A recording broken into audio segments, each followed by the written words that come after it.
Sorry,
it's a little bumpy.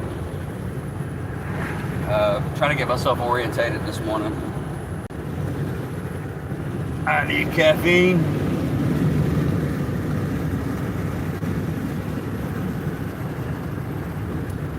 So I'm headed to pick up a few things from the store, and after I finish that, I'm gonna go pack. I've spent the last few days doing yard sales and pretty much selling off my life here in the States. A lot of the stuff that I've worked for to make this Cambodia thing a reality.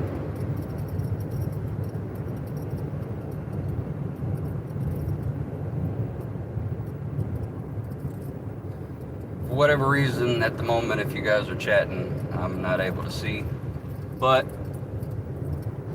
I'll see if I can stop in a minute and sort that out.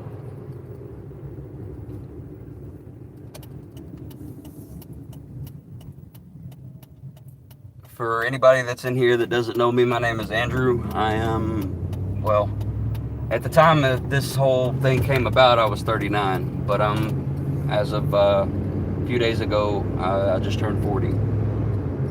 I am leaving the United States and joining a TESOL program. Becoming a teacher in Cambodia is the goal.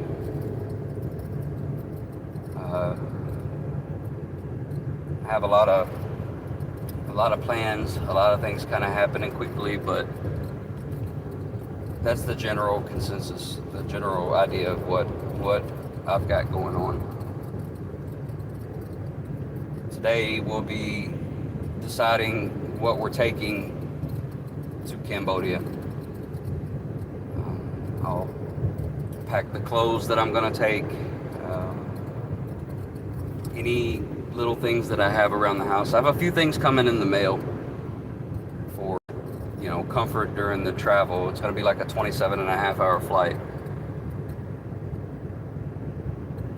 But I'm going to see if I can kind of whittle down my wardrobe. When we get back to the house, please don't mind the mess. Understand that I am moving out relatively quickly. I have a renter taking over my home on July 1st, so it's a little bit disheveled.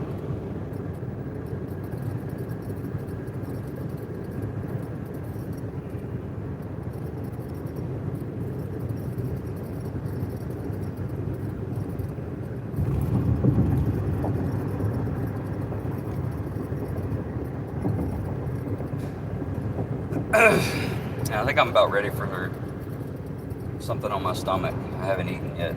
think maybe I'll make a fruit smoothie when I get back to the house for breakfast.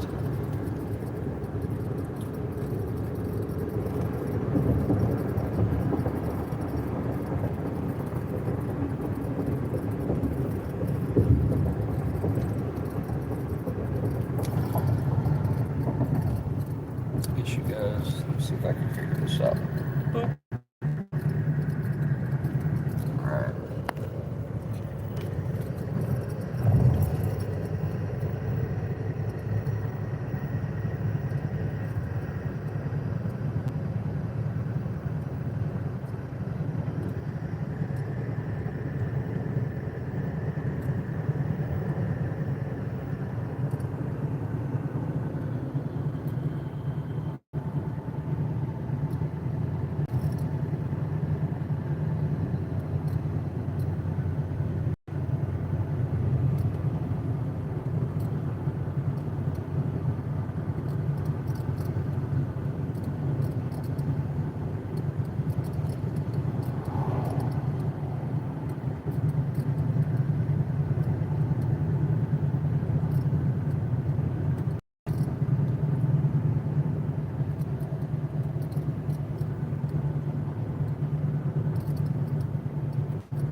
Good morning, Yasmin. I'm going to a gas station. I gotta pick up a couple of things. I need some caffeine, first of all. And then I'm going to go home and start packing for Cambodia. So if you guys will give me just a moment, I'll go do that.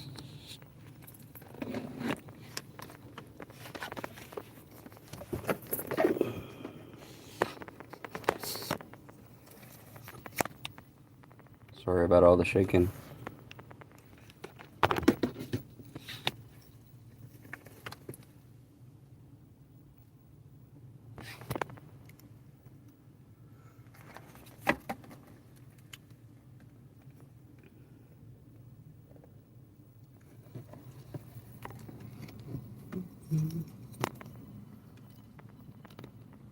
It's a learning experience.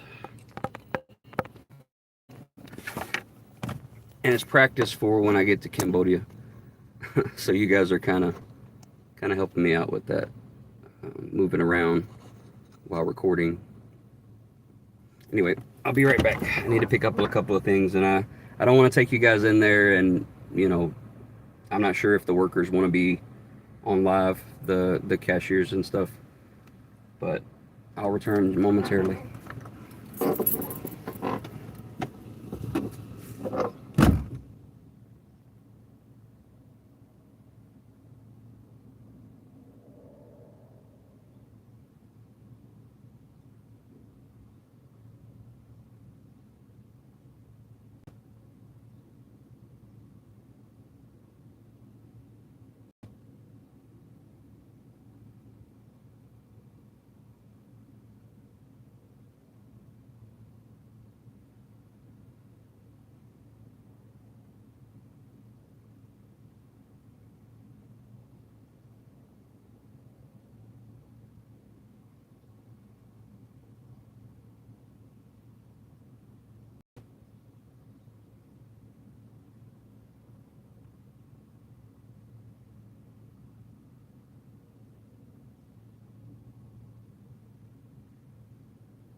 Here we go.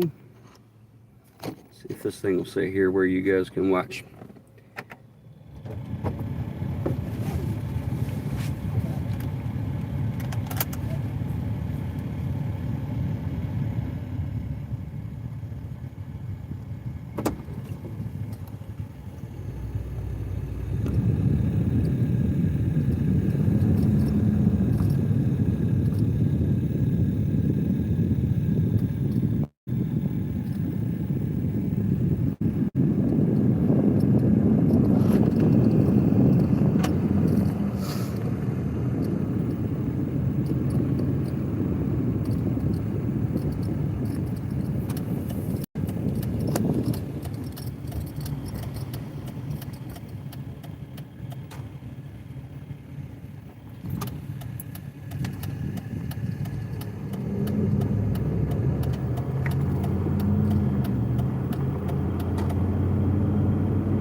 Hey guys, welcome in. We're headed back to my home to pack for Cambodia.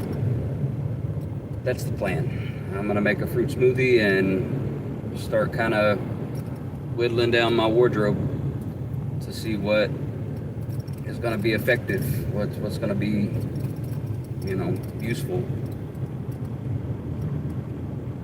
I've kind of went through it really quickly. Obviously I'm not gonna need coats, long sleeves, heavy boots, so I'm kind of breaking it. I've already got it broke down to what I'm gonna need for teaching, what I'm gonna need for day-to-day life, but now I will go through it a little further with more of a fine filter to determine what's absolutely necessary.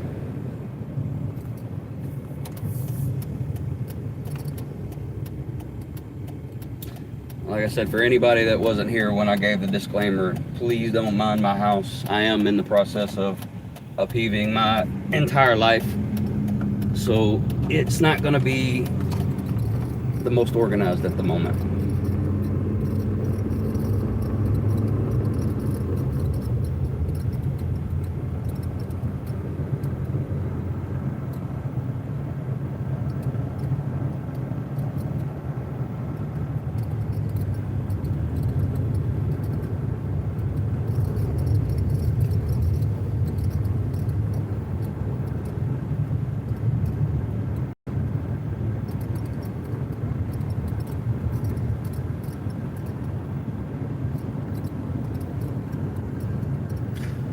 I'm not sure who, if any of you guys here in the background were introduced to Theo, my dog. A couple of days ago, I found him a very good home with a really loving family. It was one of my biggest worries was what was I going to do with him? You know, I had several people come in and say they were going to take him, and then just kind of ghost me.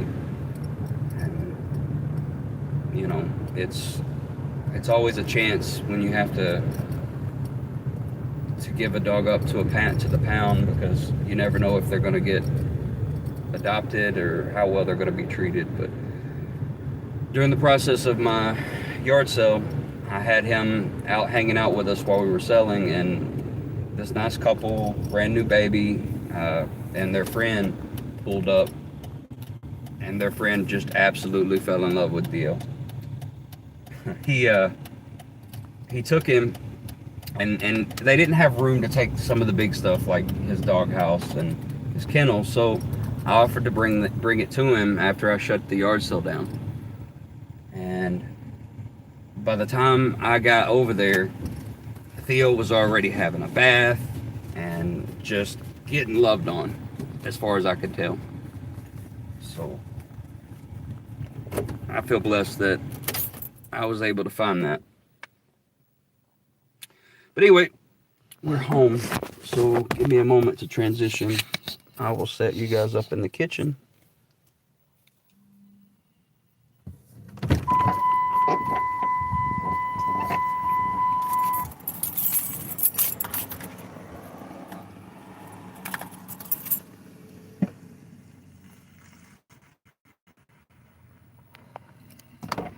All right. Good morning.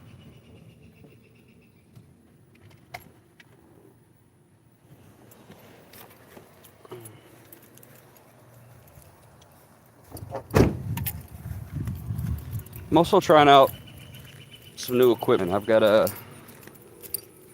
selfie stick gimbal, like a 5-in-1 deal, and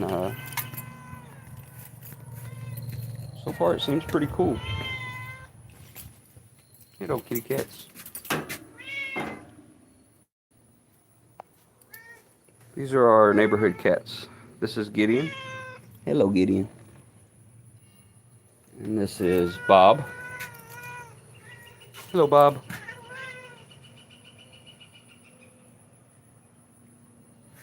And there's another one around here somewhere, a little bit. Let's see. Guess I can give you guys a little bit of a tour. So, my garden. Worked really hard on it, and I'm glad that I get to see it flourish before I go.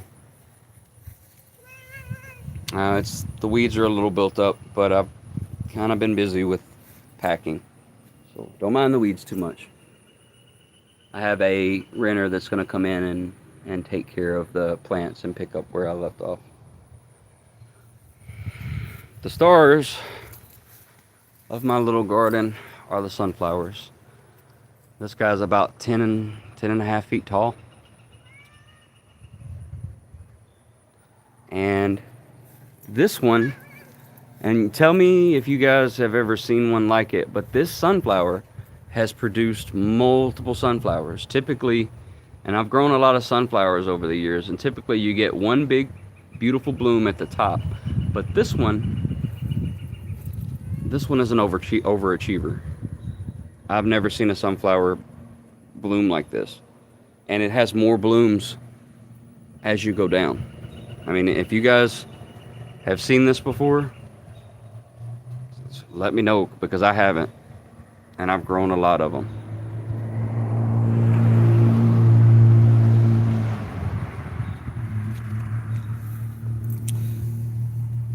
But luckily I found someone that loves to garden and wants to take care of them just as much as I did.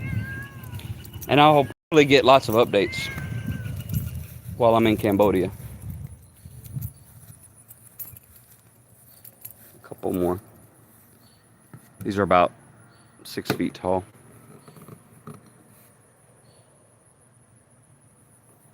But anyway, on to the main attraction, as it were.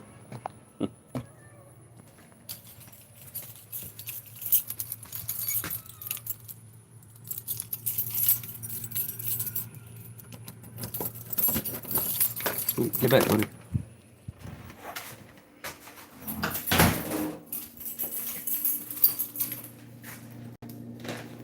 Alright, so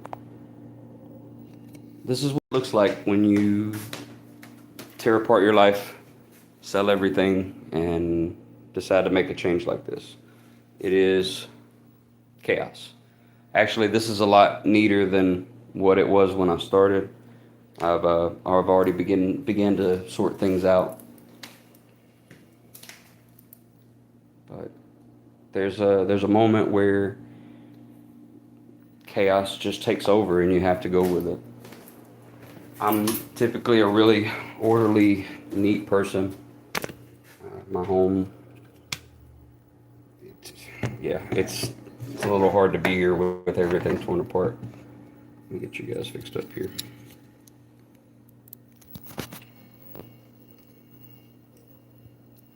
But it kind of keeps me in check too. There's a reality that sets in when you see things that you've worked for being sold off, and you see your house disheveled, and you look around for things that you're used to, and those things aren't there.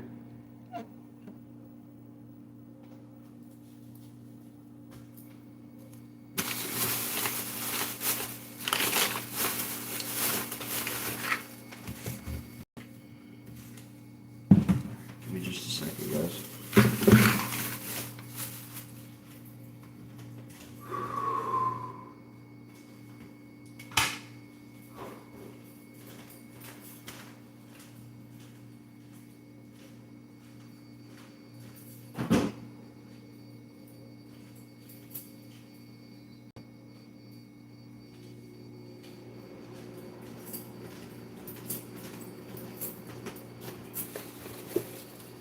All right.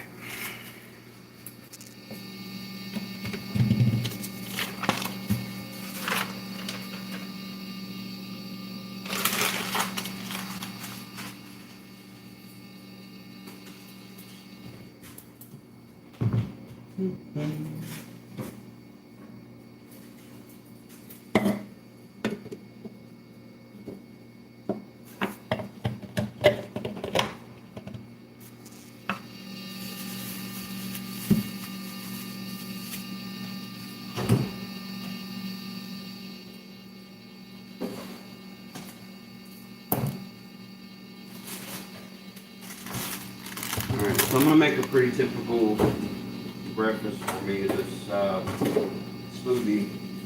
Some of the ingredients vary a little bit, but it's pretty on point to what I would typically eat or drink, however you want to consider that.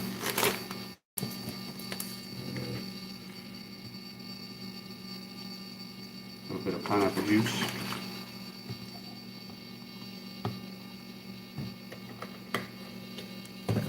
Start off with just a little bit. And spinach.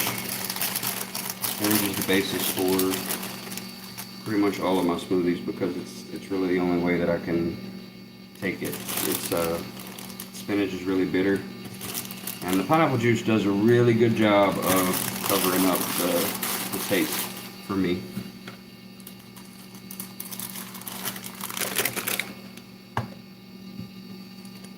That helped to plug it up.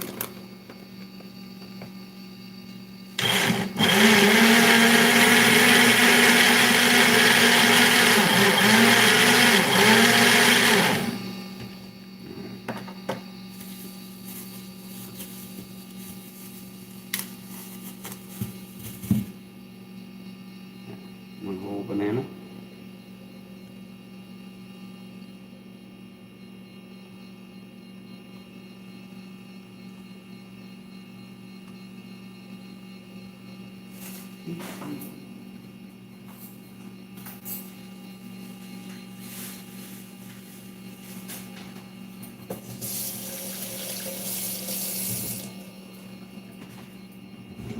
Oh, man.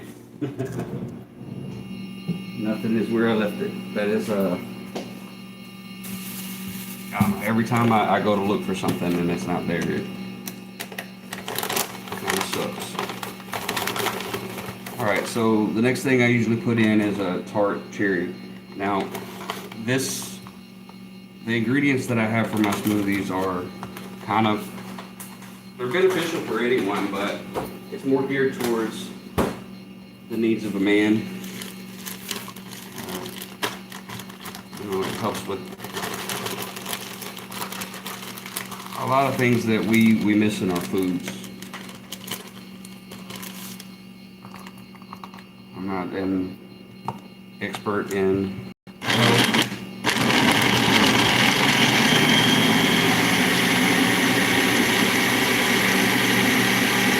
but I do know that it works for me. Mental clarity, sexual health. Some of the ingredients are kind of crucial. Stamina, strength.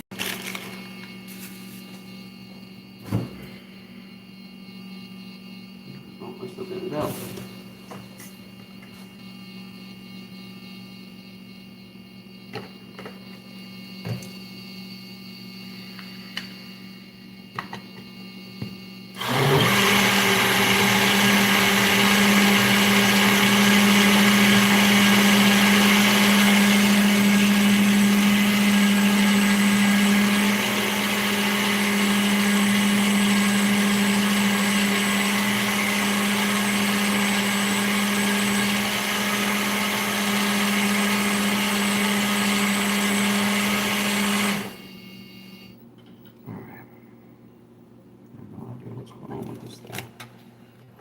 Anyway,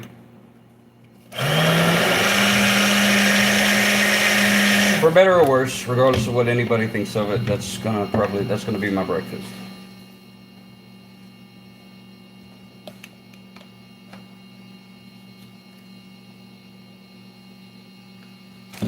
For me, it's good.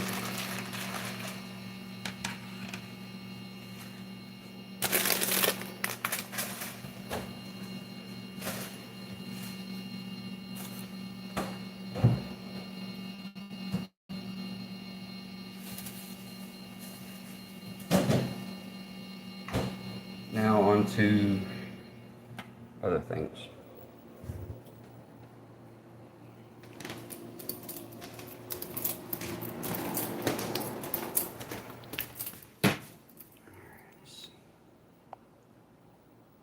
So I have it kind of broke down to this pile. There was lots of winter clothes, that I had to get out of this, and that was easy. But now it's going to be what's absolutely necessary. That's what we're going to kind of work on today.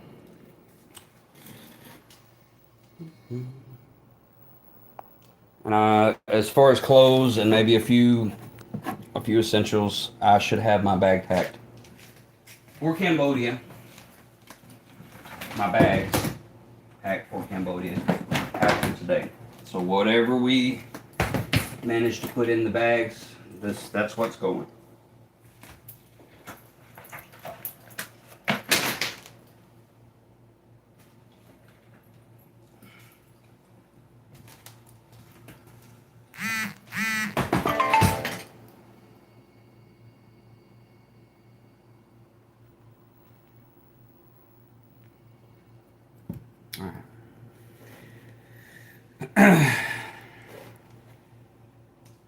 Excuse me for a moment. I'll be right back. I gotta go get something out of the truck that I realized I forgot. And then we'll come back and start packing, getting through this stuff. Uh, my timeline is a little bit like I need to have everything done by Monday. So, because I have someone coming through to clean for the renters, and I also need to focus on getting the outside looking pretty for them. That way they have a good place to start mowing the yard and just getting the place generally cleaned up. So I'm looking at Sunday, Monday that I need to have everything done and ready for them. And today's Saturday. I'm not sure which side of the world you guys are watching from, but it's a pretty tight schedule. I still have quite a bit to do. If you'll excuse me for a moment, I will step outside and back to the truck, and then I'll be right back.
All right.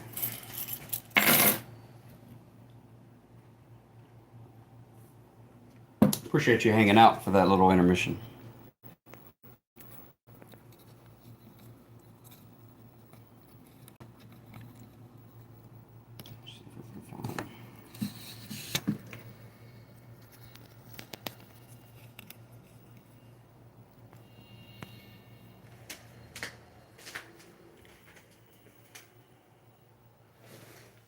at this view.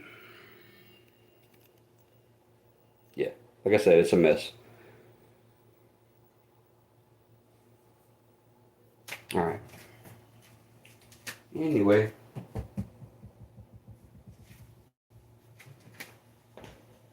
I have lots of things that I still need to get rid of and donate. Today we're going to worry about packing.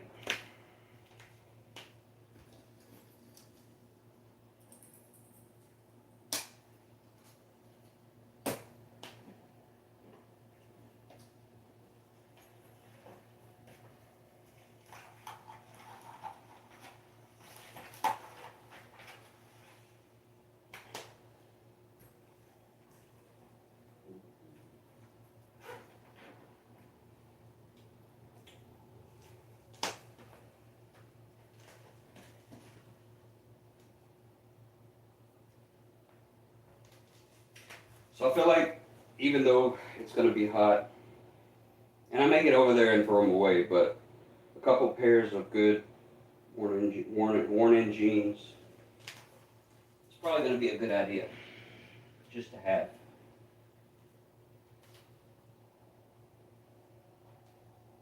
Actually, let's use a bigger suitcase for this.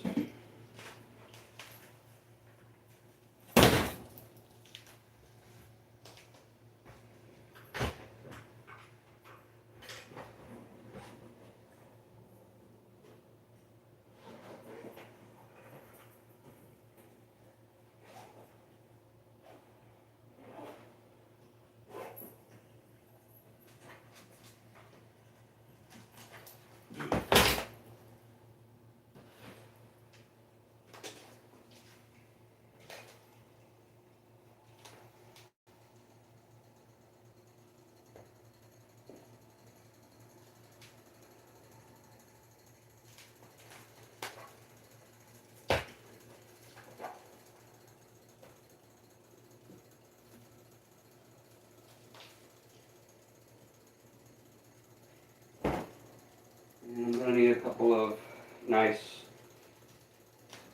outfits for work and for school. So we'll pack some button downs, some dress clothes.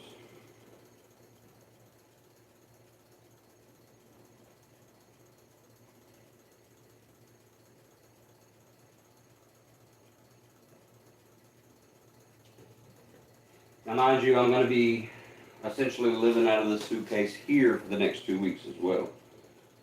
A little warm here, so everything that I packed for Cambodia will be good for here. Getting through the days here that I have left.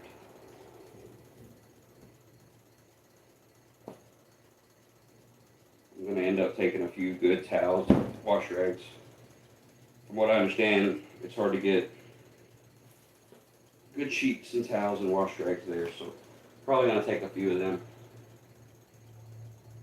Not this one, but I have a few better options.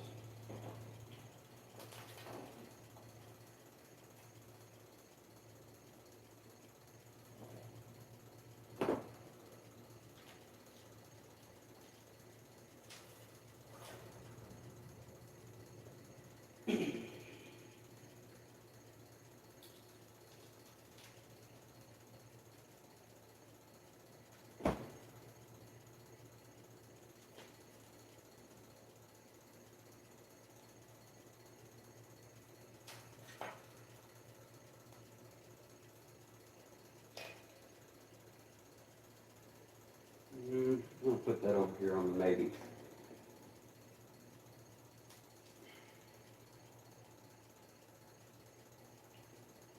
And those two.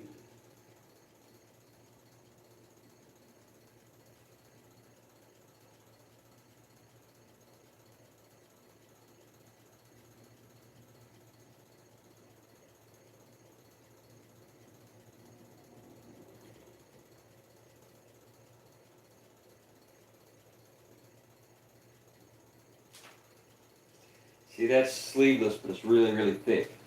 You know, it's cotton, but I just think I would burn up in it. So I'm gonna put this in my donate bag. Oh, whatever I don't use and I don't take is gonna get donated to.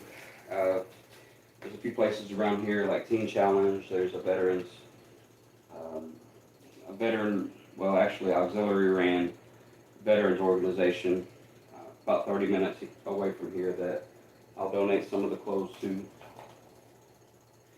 That's the plan.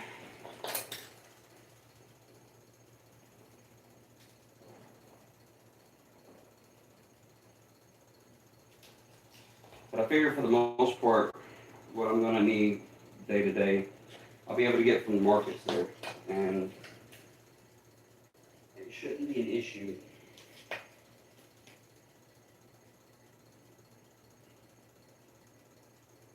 least I hope not. Mainly, I just want to take enough to get me started. Maybe a week and a half to 2 weeks worth of outfits.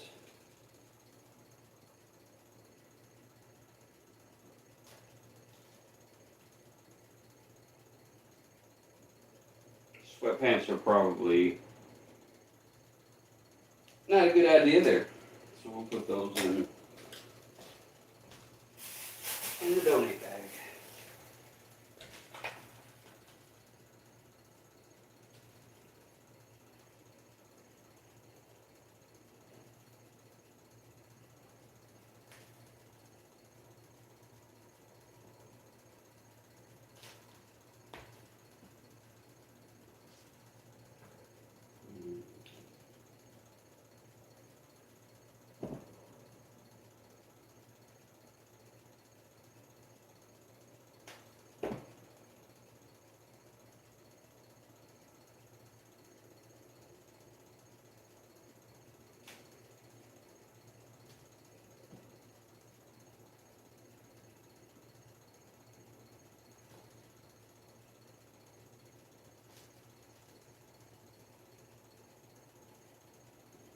All right, there's a good fluffy towel. I think I'm going to take that one with me.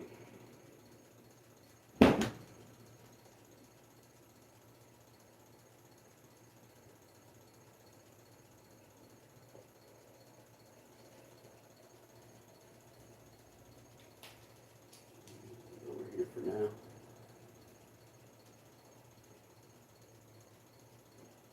And if anybody's watching from just Southeast Asia in general, if y'all see something that I'm throwing away or, you know, doing away with that maybe I should pack, let me know, because I'm just kind of winging it. Like this whole YouTube thing, the whole experience. There's a good 3 count. I'll probably take that one.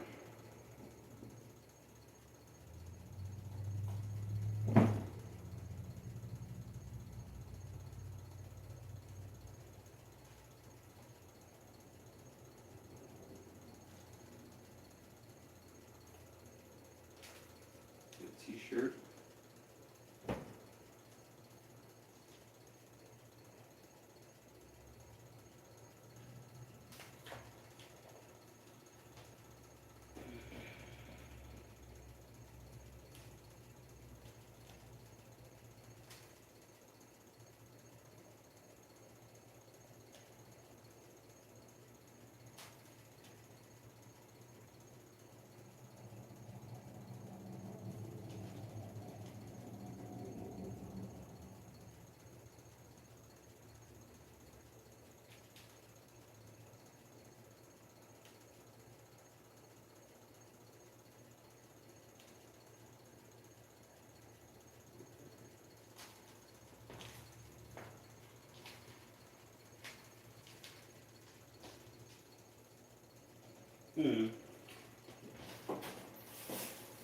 Yesterday I had a bag here with towels in it. There it is. And it got buried. I just didn't sort them out. I'm just gonna fold them up, stuff them in there.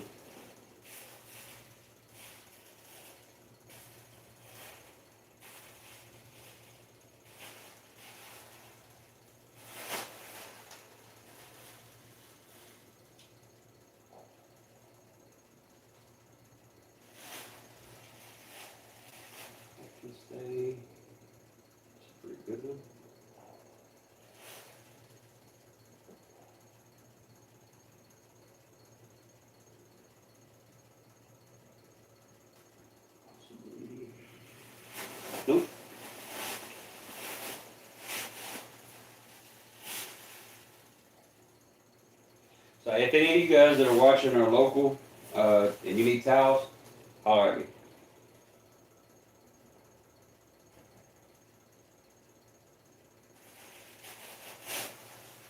Towels, wash rags, dishcloths. I still have lots of clothes. Like I said, what I not using and I can't find homes for, it's all going to be donated.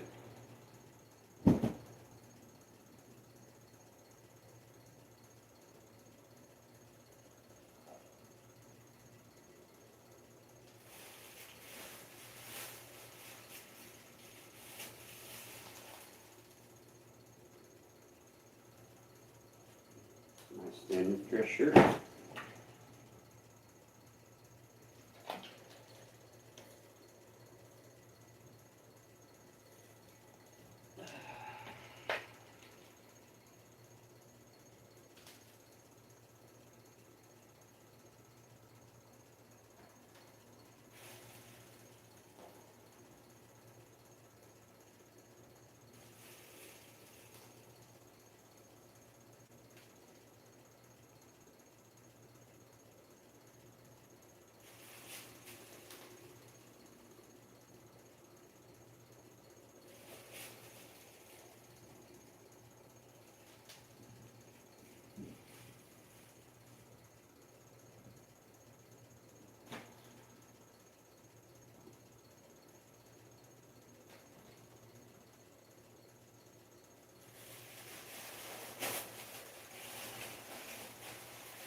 Typically, I think most streamers they they get to wherever they're going, their destination, and then they have a conversation about what they did to prepare for the journey. And I don't see anybody actually showing the preparation. And I could be wrong. Just from my experience, what I've seen, nobody shows the ugly parts, the messy parts. And I'm hoping that I could show that for other people that might be considering a journey like this. It's, as much as you might be fed up with the way things are going in the West, it is heart-wrenching to tear your life apart and break it down to what's just necessary. During the yard sale, it was hard to let some stuff go, and I knew logically it didn't make any sense because the stuff doesn't really have a purpose. Not only for what I'm getting into with this transition, but just in general. Like even if I was to decide to stay, I don't think I would want the majority of the things that I've sold and given away because it's unnecessary. Just decluttering my life has done phenomenal things for my mental health.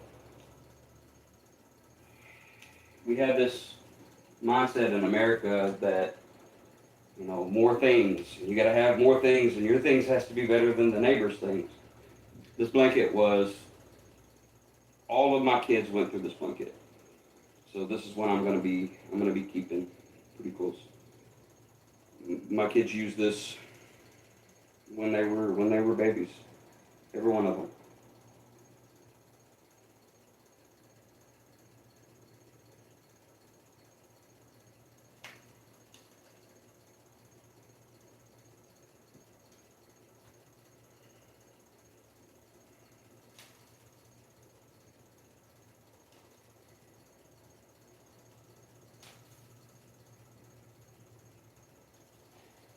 You get attached to things that just doesn't really make any sense to be attached to. You own things that you don't even know exists after a few months or a few years.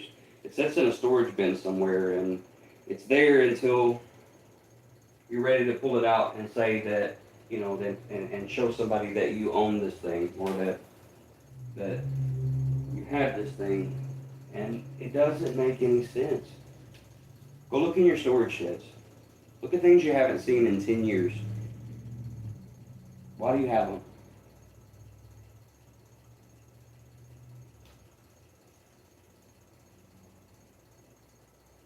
What's the purpose? And that happened a lot, pulling this stuff out. Like, why? Why do I have a scaffolding in my shed that was used one time? You know?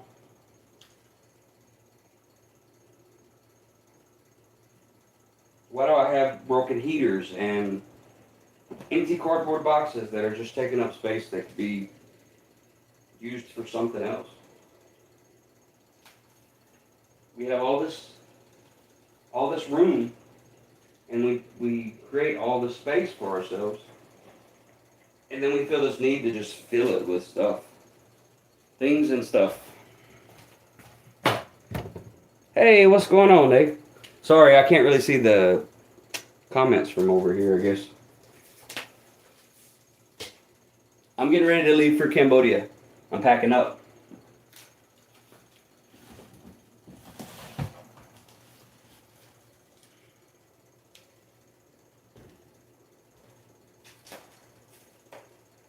But anyway, the resources that are just squandered, and I'm not talking about monetarily, like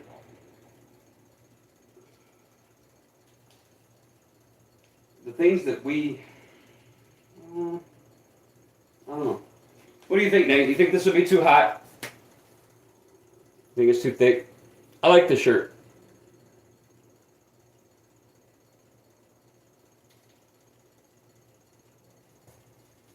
Do you think it's going to be too hot? What's your opinion?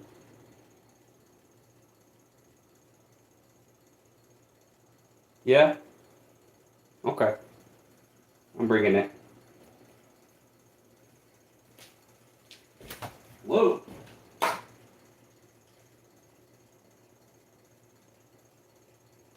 It might be dressy enough to use as a work shirt too, to wear to the schools.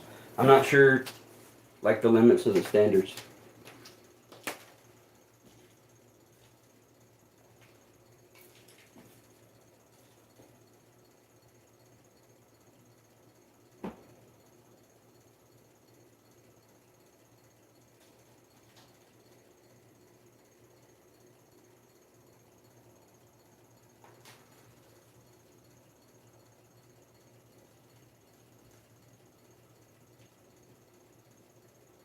I'll do it with pillowcases and stuff later.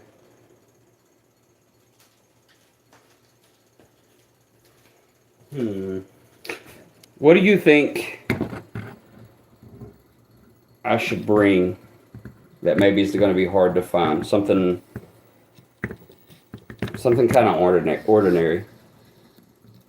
So I'm thinking sheets and pillowcases, towels, maybe better towels. But what's something that I might not be thinking about? Something I might not be considering.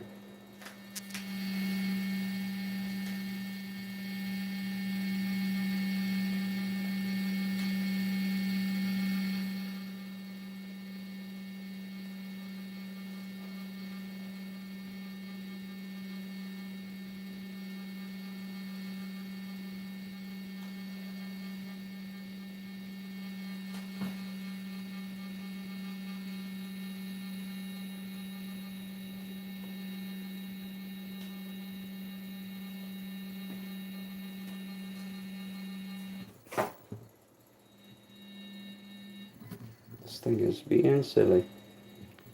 Hold on, guys.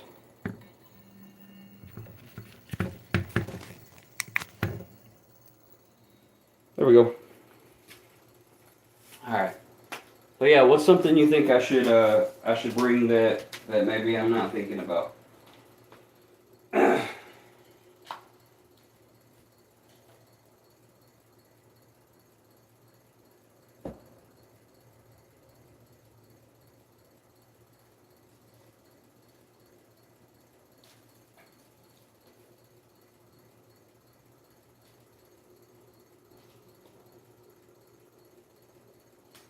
Mm, maybe. I have a lot of pants for sleeping. I'm gonna have to choose wisely on those, I think.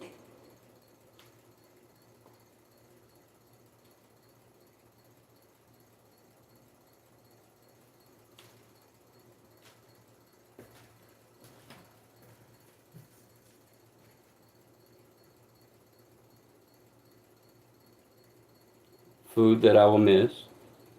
Yeah. Yeah, I'm gonna pack some snacks that I think might travel well. Um, at least maybe enough to give me time to get used to like where the markets are. You know, because it's all gonna be just kind of looking around, figuring out where things are. So I may need some stuff to tide me over. There's a few drinks and snacks I think would go good in my suitcase. That's a good idea though.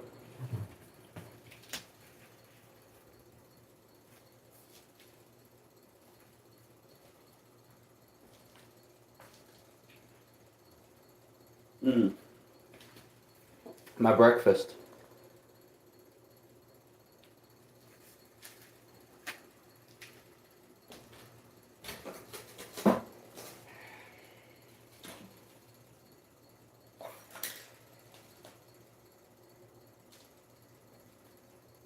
Another thing, yeah, yeah, I'll bring lots of things that I use every day.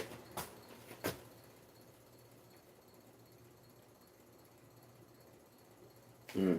Another thing that I realized when I was cleaning out my stuff,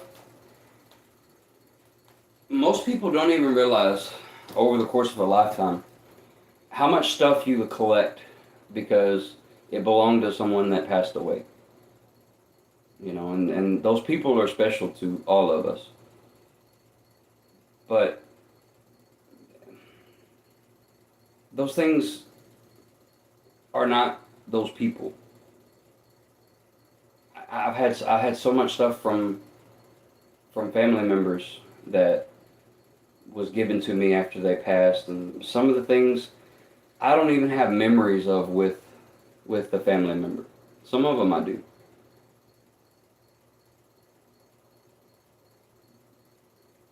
but they just pack them with me. More stuff. I just pack them with me and take them everywhere I go. And why? I've got the memories of those people. Like why do I need all of their things? Obviously, there's a few exceptions to that, but in my case, it's just random things that they might have touched one time.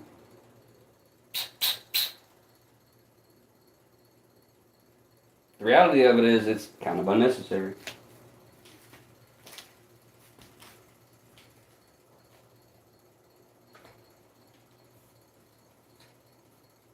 My memories with my grandmother and my grandfather and my uncles and my aunts and you know just everyone that I've lost, they're not they're not attached to stuff.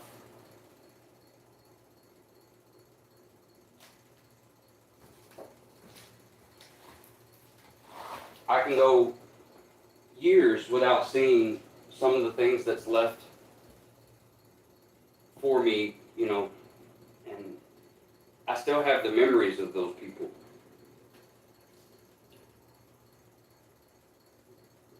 That's a good towel. I'm bringing that towel.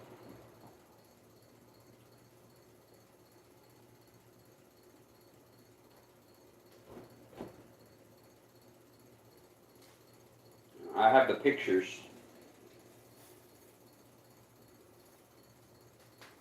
So I guess I realized that I don't understand, and I did it because everyone else did, but I realized that I don't understand why people collect all of the things and just hold on to them, keep them in storage. You go years and people pass away and you collect more things, and they're not even, most of the time, a lot of the time, they're not useful things. They just take up space.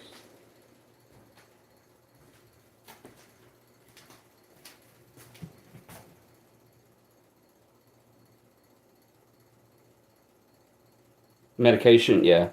I don't take any prescriptions. I take over the counter like vitamins and stuff. I need to do that. Thank you for reminding me. I need to take my vitamins this morning. But yeah, I don't have any that I take.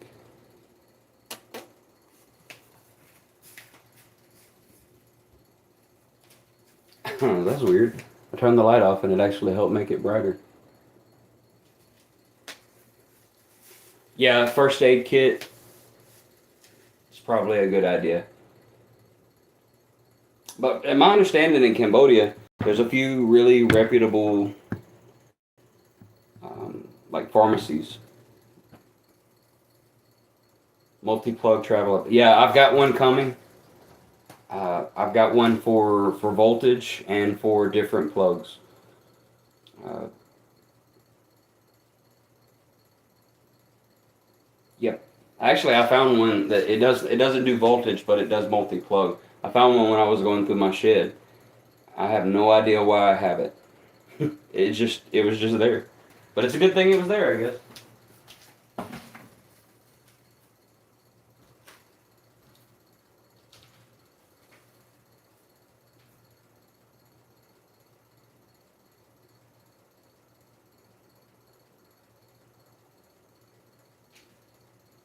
Hey, I know you can't speak for everywhere, but how do people feel about shirts like this over there?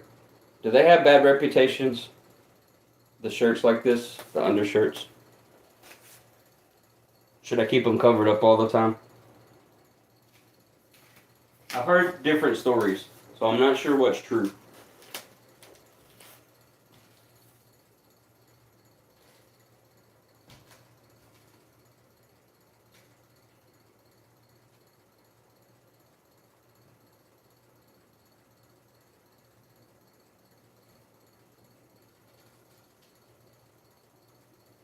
Aha. I like the shirt. It's really, really thin.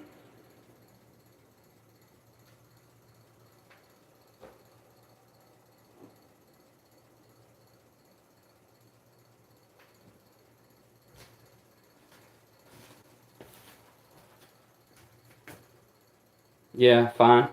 Okay.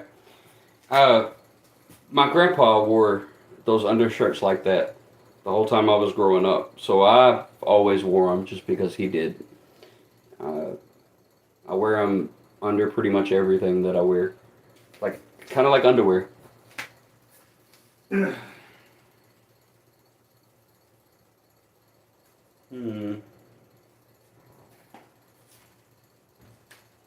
I'm almost through all these clothes.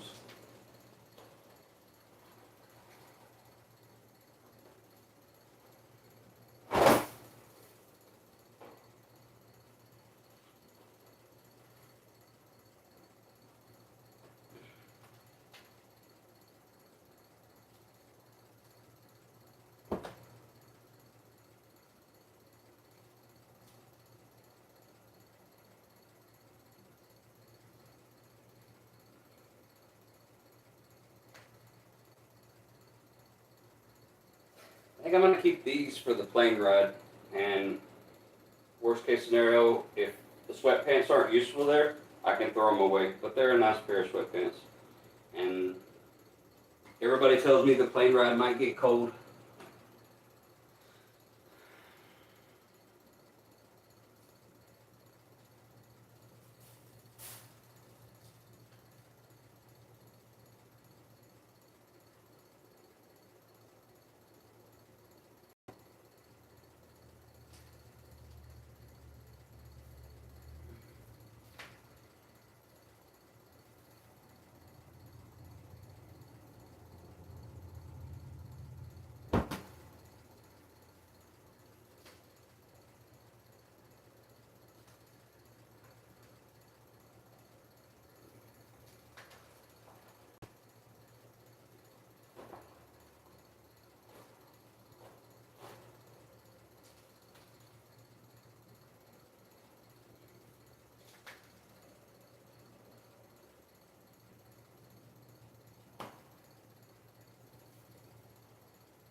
be right back.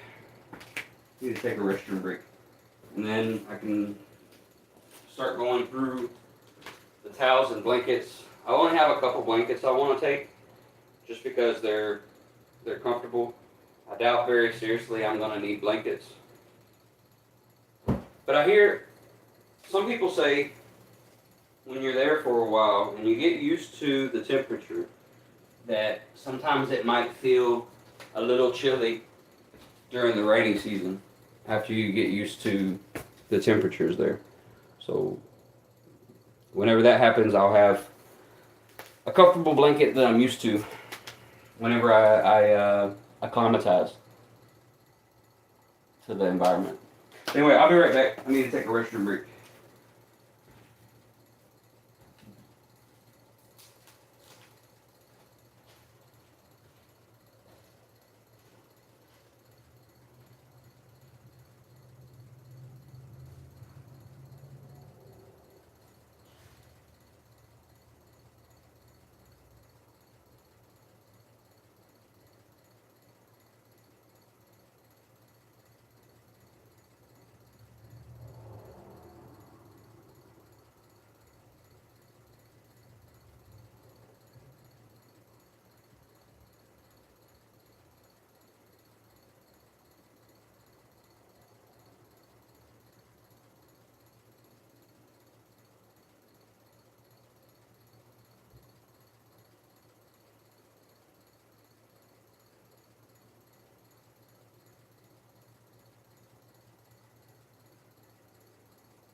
Alright. I found my hat. I'm gonna wear this to help with the sun, I think. I don't know. It's different.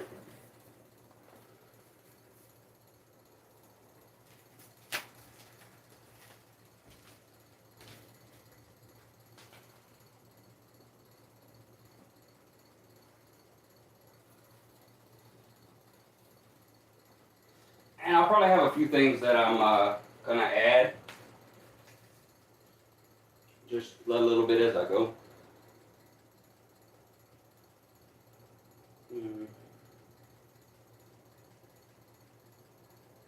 Definitely think this towel. That one. And that one. 3 good towels.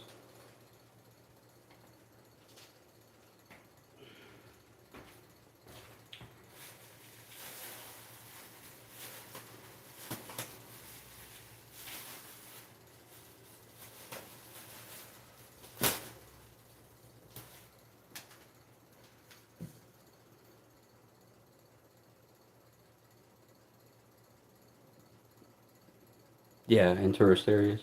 Yeah, I'll pay attention when I get there and kind of see what everyone's wearing and, blend in eventually, but I won't know how to blend in until I get there. So I'll probably stick out like a sore thumb for a while.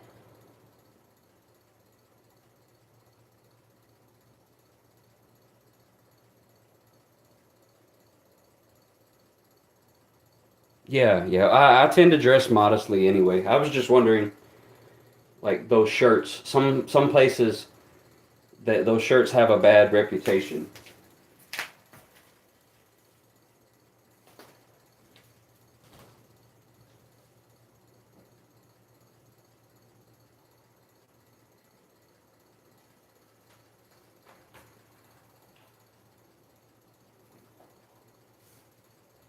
In America, they call them wife beaters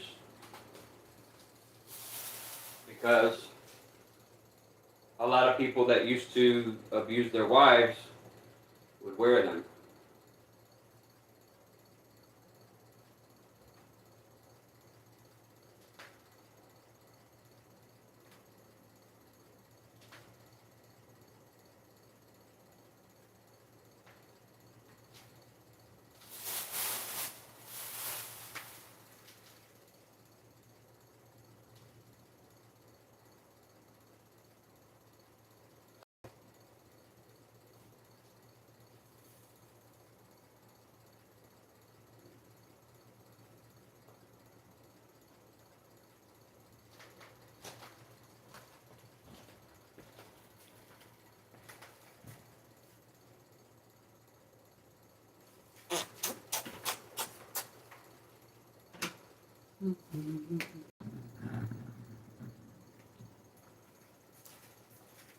Yeah. So as far as clothes go, this is pretty much everything I'm taking to Cambodia.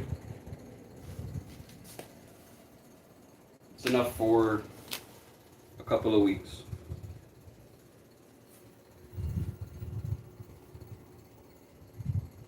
And I can buy what I need.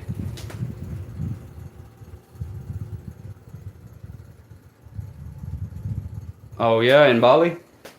Well, I'm not coming to be like I'm not coming to be like tourists. I don't want to come to Southeast Asia, to Cambodia or anywhere else and try to live like an American any more than I can help it. Oh, thank you. Thank you, Survival. How's it going? But yeah, I have no interest in I'm typically a pretty quiet person, and you know I don't want to be loud and brutish and come there to do my own thing. The goal is to learn. I'm doing well. At the moment, I am packing for Cambodia. I'm moving there in a few weeks to become an English teacher. Uh, yeah, my house is a little bit of a mess. That kind of happens when you upheave your whole life. But yeah, that's everything that I'm gonna take clothes wise. I have another bag I'm gonna pack for like shampoos and toothpastes and bug spray and sunscreen and uh, just kind of a supply of things.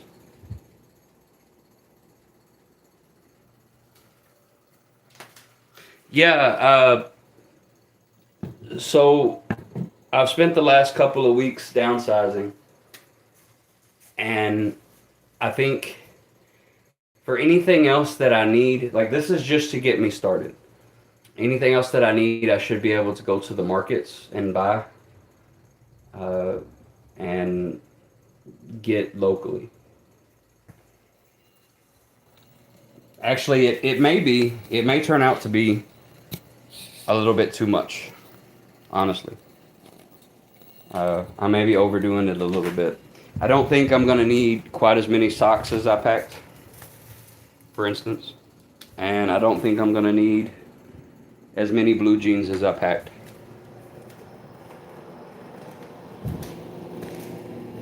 But I would rather have them and not need them. I can always donate them or sell them when I get there, I think.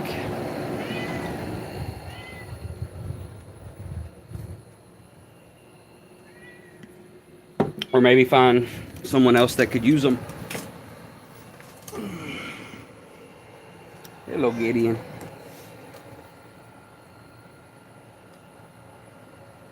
But yeah, that's pretty much everything I'm gonna take.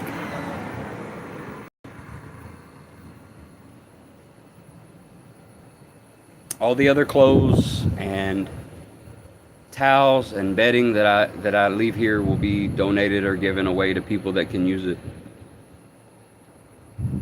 Really, I don't need, even if I was to stay here, I wouldn't need any much more than what I'm packing for Cambodia. You know, I might have, if I was downsizing to stay here, I might have saved more clothes for winter. Would have probably been the only difference.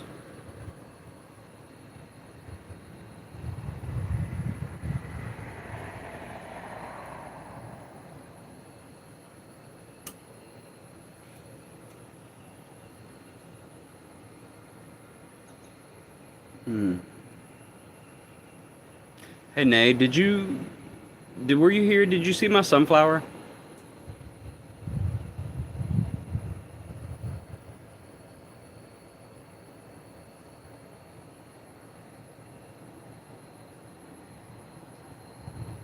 Yeah, I'll check you guys out. For sure. Yeah, and if you guys sub and you've got a channel going, I'll subscribe too. I typically subscribe to pretty much everyone, or I'm subscribed to everyone that's subscribed to me, and then several more people. You did?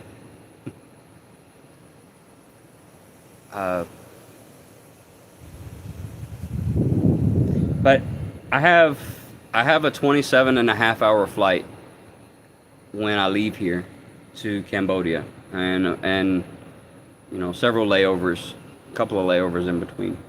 So I'm gonna take that time to get caught up on some of the people that I've subscribed to, and you know, obviously I'm gonna try to record some of it, and then the first week when I arrive, I'll also kind of just be getting used to the place. So I'll maybe ride around and record a little bit, but it's going to be, you know, and I might vlog a little bit back in the room that I'm going to be staying in, but it's going to be pretty slow go, and I'm going to try to get caught up on everything. What? Do you mean because of the flight? Are you OMG because of the flight?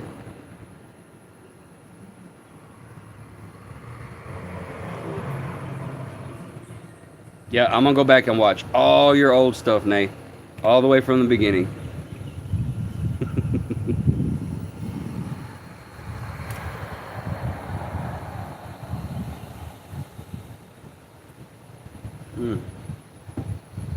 That smoothie is hitting the spot this morning. The flight, yeah. But the way it's gonna work, I'm gonna leave, and it should, the way that I'm gonna fly should help with the jet lag a little bit. I'm hoping.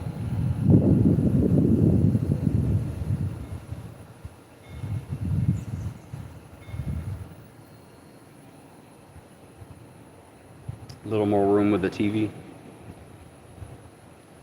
Oh, it sounds like you take first class or business. I'm gonna be in economy the whole way.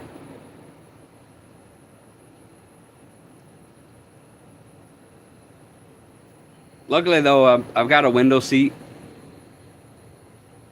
Yeah, I will.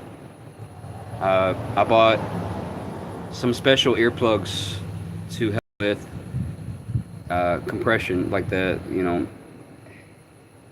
I think somebody's told me stories about ears popping on an extreme that kind of had me scared. So I went and bought some earplugs that are supposed to make it easier on your your ears. They also block out most of the noise. And I've got a neck pillow that's supposed to be really supportive, and I've got some uh, ankle foot rests that are, I don't know, I've tried to make it as comfortable as possible. The plan is to get on there, get as much sleep and rest, stay hydrated, try to eat as cleanly as possible. You can't sleep on the plane?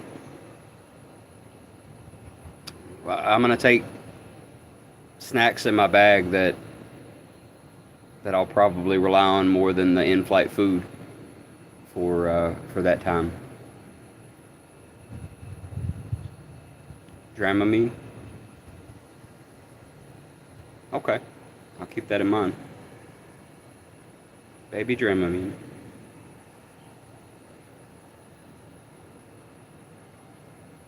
This, on top of it being a 27.5 hour flight, it's also going to be my first flight. Period. Yeah, yeah. I'll go look for it and give it a try.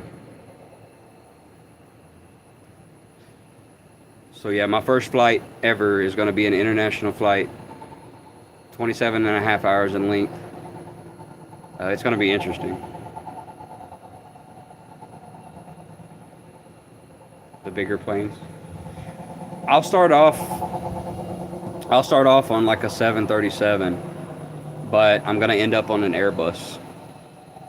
I'm not sure what the difference is in those planes, but that's going to be the two types of planes that I'll get to experience on this journey.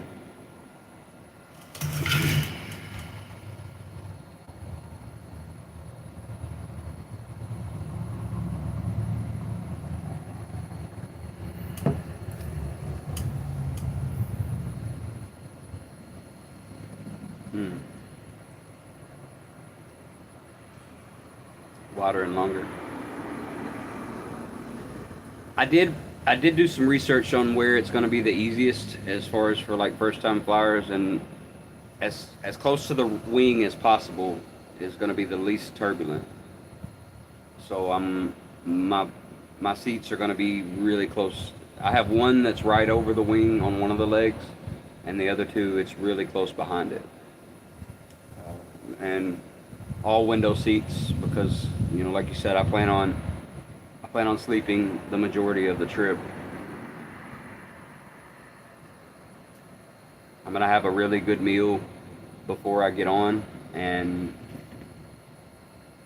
I'm not gonna worry about food much before or while I'm in flight. Maybe a few snacks, and I'll eat during the layovers. And I think after the long portion of the flight, I'm going to have one section of flight that's about 12 hours straight. After that section of the flight, I'm going to invest in a lounge at the airport. I'll have a pretty significant layover there, and I'm going to.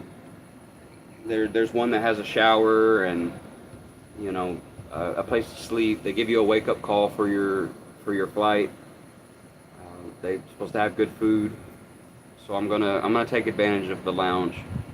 Cost, I can't remember exactly. It's gonna be between $30 or $40 for like a day pass in the lounge. But I think after a long 12-hour flight, it's gonna be kind of important to take care of myself in that little section before I finish it off.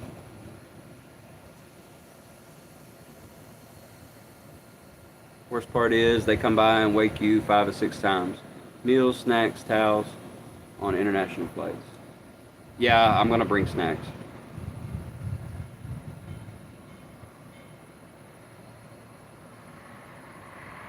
I don't know.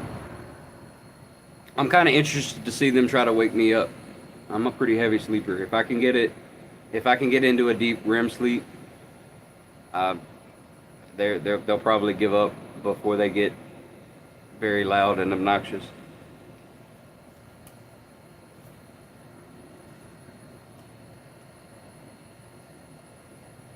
Yeah, I've got a few options as far as snacks. So I'm looking at bringing um, nuts, honey roasted peanuts in particular, and dried fruits, banana chips, things like that. Uh, I don't know. I'm gonna go through Walmart and look for things that is gonna be easy to carry and won't go bad. You know, being with me for a day or so. Be careful of the water when you get there. Water in the Dominican made me sick. Okay. Oh, just from the shower? It got in your mouth from the shower? Like, obviously, I knew not to drink it, but wow, yeah, I wouldn't have even thought about just a quick shower, not intentionally swallowing it. I'll keep that in mind.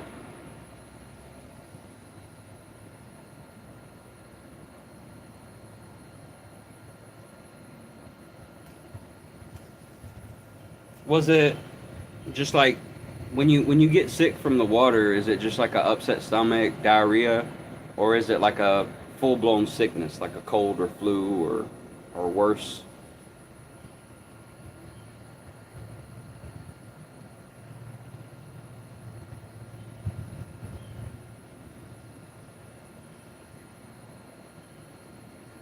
In the villages.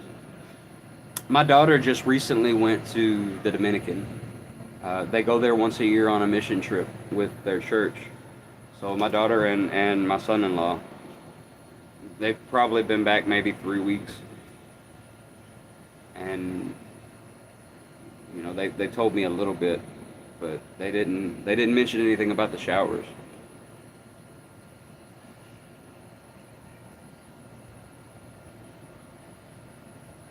Just dip it out of the rivers in the rural places,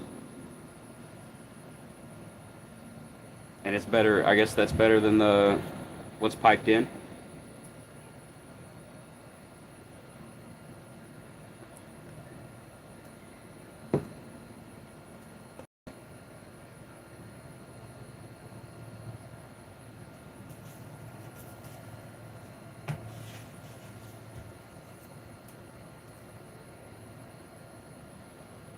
Cramping, vomiting, and diarrhea.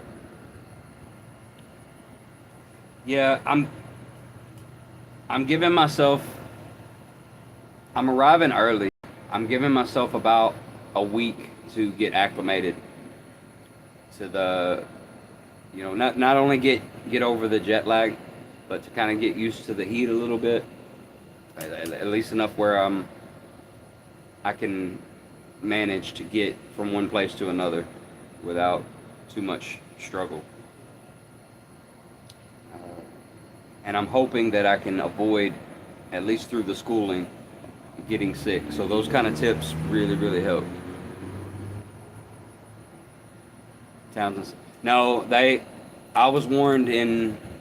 Uh, I was warned about Cambodian pipes. The water systems sometimes are updated, but the pipes are filled with nasty things. And then a lot of the buildings have reservoirs in the city. So like when you're in an apartment on the third or fourth floor, the water sets in a stagnant tank, and that's where the bacteria builds up and you get sick from.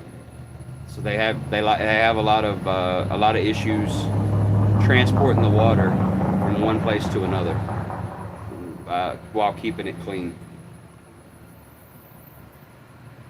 Street vendor foods. Yep, I have kids. That's been a long time ago. You just now remembered.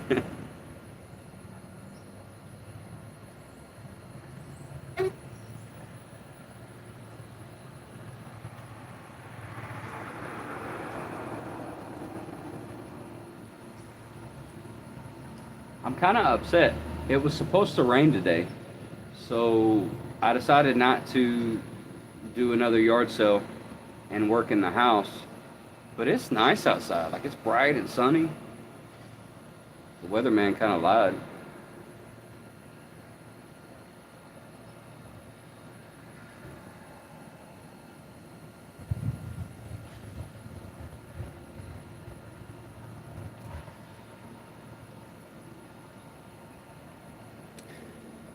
Uh, I'm gonna eat things that are. I have issues with food, so texture. I'm kind of autistic in that sense, a few other senses, but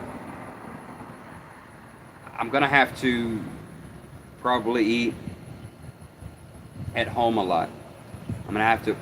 I'm thinking what I'm gonna do is I'm gonna take things that I would already eat and incorporate spices and herbs from Cambodia to get used to the tastes and flavors. So for instance, I might make I don't know, chicken strips, and in the wash and the breading incorporate the herbs from Cambodia to acclimate myself to the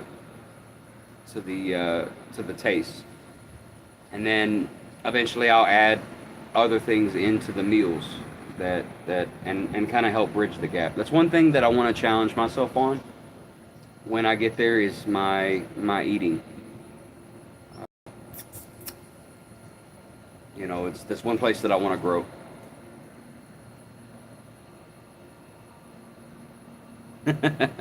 Yeah, I thought you already knew that, Nate. I'll keep you posted, man. I'm just kind of doing these updates, giving people a chance to ask questions and give me advice on the teaching and just the experience of being in Southeast Asia. I'm hoping to get as much information as I can, and as much as I can gather on Google and YouTube and other sources. Information from people that are on the ground there is going to be the most useful, I think. Thanks for sharing. I will.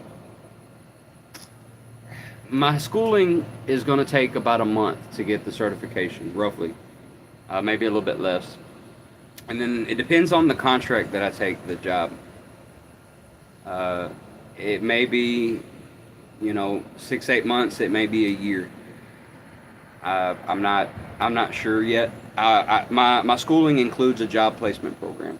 So once I have the certification, they're gonna help me find somewhere that's gonna be suitable for my skill set. I'm bringing, along with getting the TEFL certification, I'm bringing a background in behavior therapy with me. And I've done a little bit of research. There's 3 schools. I think there's 2 in Phnom Penh and 1 in Siem Reap that have behavior therapy, ABA, in their curriculum to some extent. And if I had a choice, I would like to get back into the behavior therapy field and work with, you know, autism and just behavior issues. Obviously, I know the work environment is different over there. The things that they expect, but that's kind of what I would like to do. Ideally, I would like this YouTube thing to take off to the point where I could go to work for an NGO, a local NGO, and you use my skills to help the places that are going to be the most in need, and to be able to make enough to put back into these schools. That's the ideal, you know. That's being there in an ideal world. If not, working in the regular international schools and doing it that way, that's great too. I'm still able to kind of help out.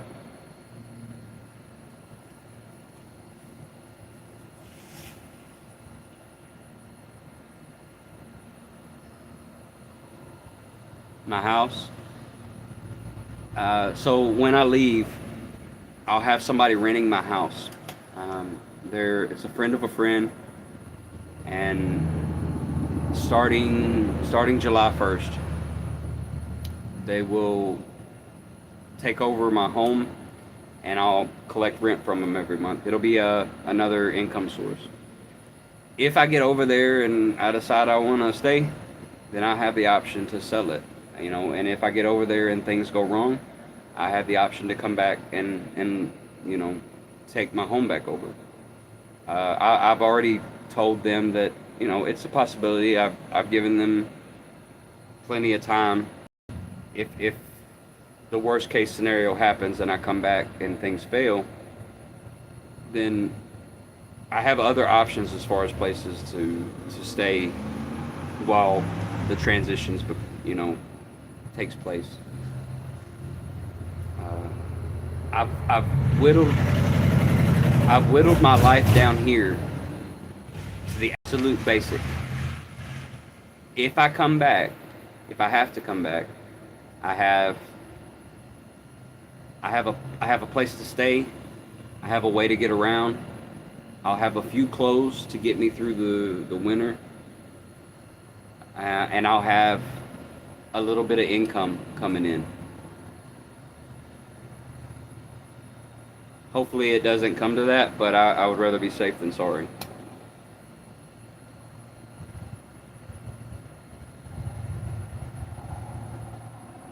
But yeah, I'll still own my home, and pretty much everything that I need, like I said, to come back and start over if I have to.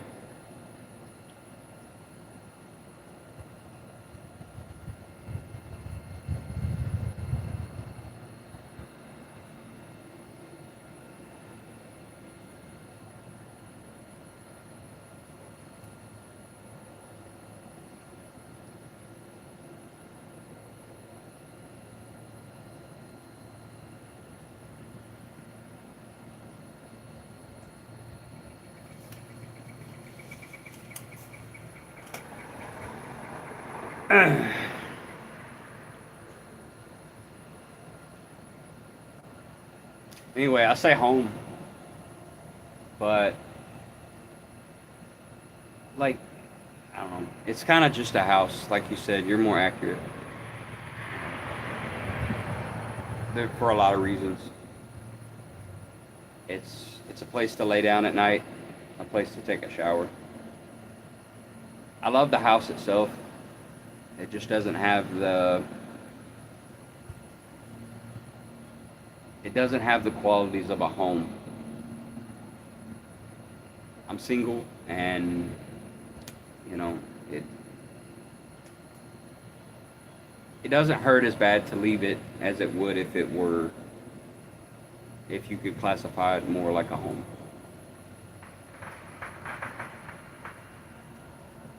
That's Gideon.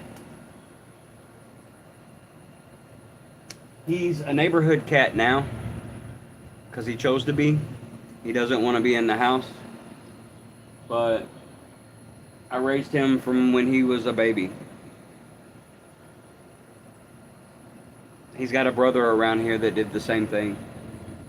I, I kind of panicked about finding them homes, and then I just sat and watched, and they have other homes here already in the neighborhood. My neighbor is going to take over like the main feeding them, but Gideon has like two other families that he goes and hangs out with, and he steals their other cats' food. He plays with their kids, and he gets lots of rubs and pets, and then he just comes back here when he's tired of dealing with people.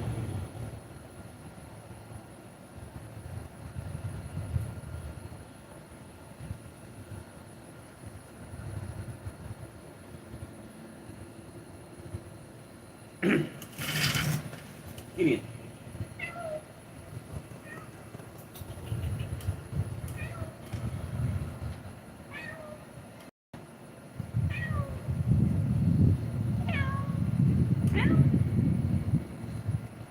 Ooh, that's Gideon.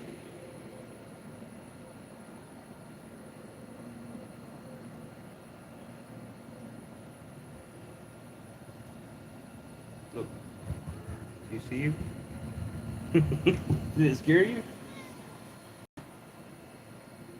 I don't know. He saw himself in it and he jumped. Yeah, he's cute. He he's been a pretty good cat.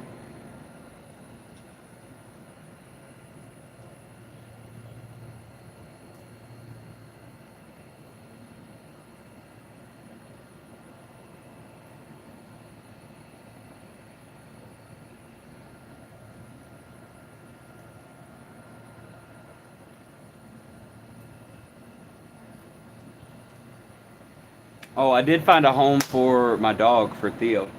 I don't know if you were here when I said that earlier in the live. I'm thankful for it.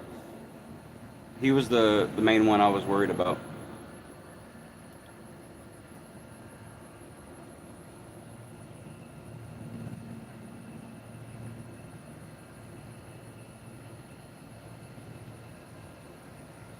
Yeah, yeah, he does.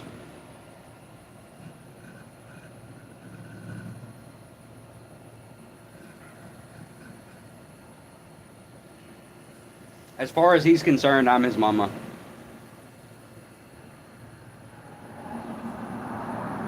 Cause he lets me he lets me do things to him that a normal cat wouldn't. You know, any other cat. Uh, Grooming him, cutting his nails. Uh, like he'll let me do it for short periods of time. When he's had enough, he goes and takes a break, and then he comes back and lets me do it some more. He rolls over like a puppy and lets me pet his belly.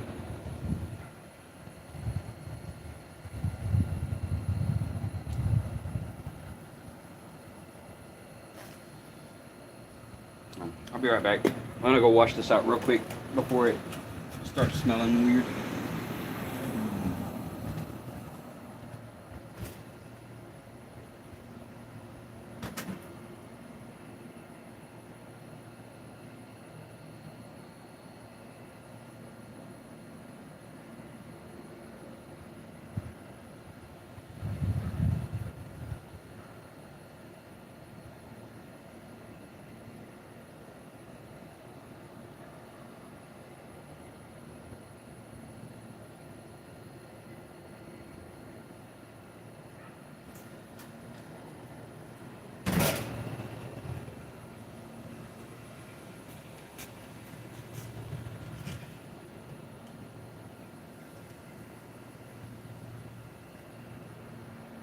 Oh, that wasn't the cat meowing. That was me. That was my meow.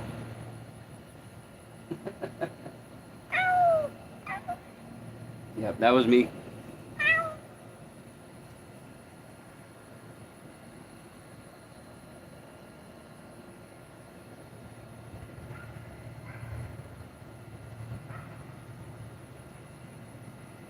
Gideon's pretty quiet too, like your cat.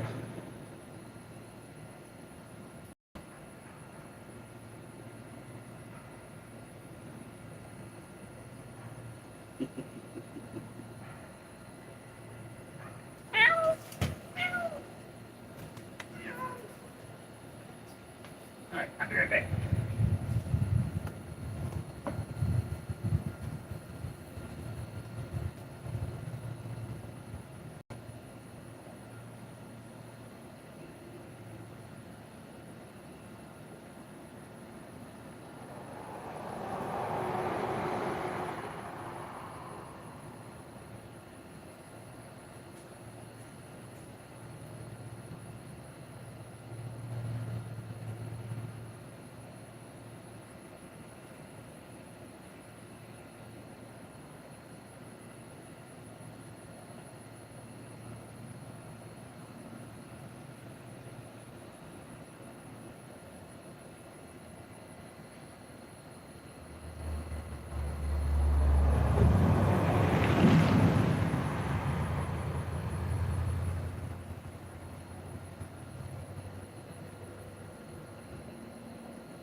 magandang gabi sa'yo.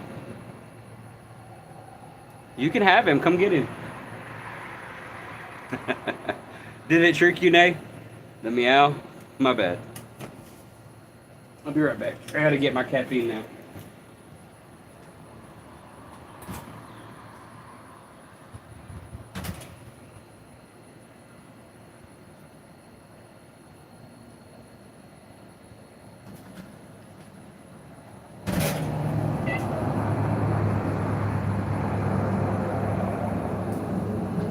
Yeah, you can have him, Rudy. Come get him.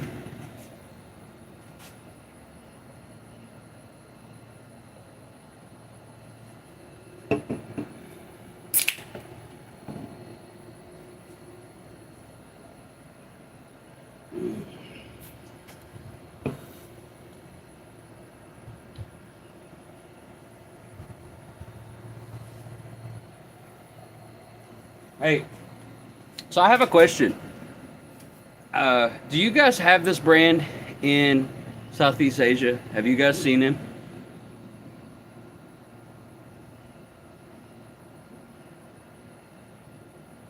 It's a drink. It's called Rain. Yes, he is a very handsome cat.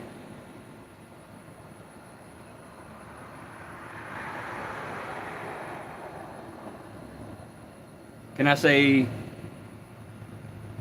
Guapo Pusa? No, probably not. Guapo's probably just for people.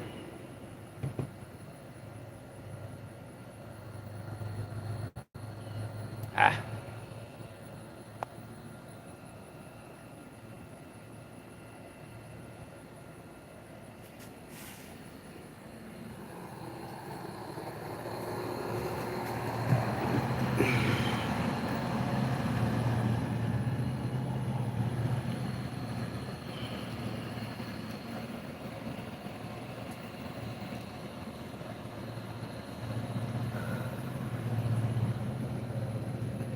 Yeah, he's on there.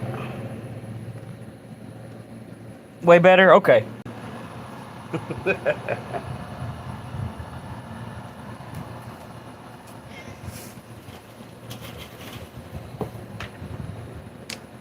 You're probably right. I look kind of haggard today.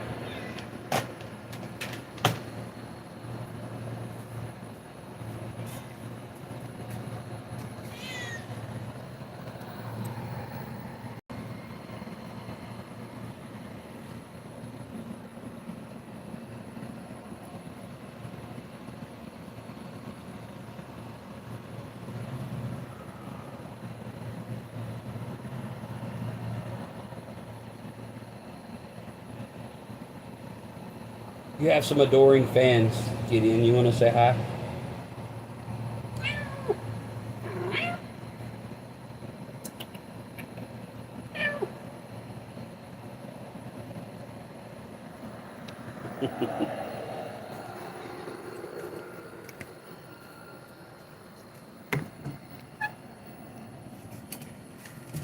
All right. We're here.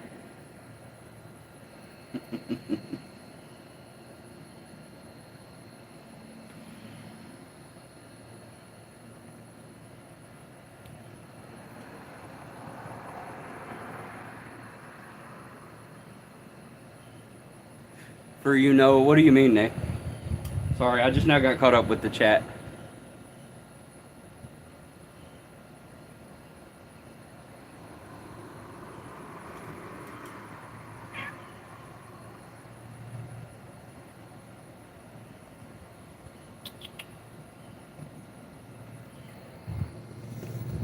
You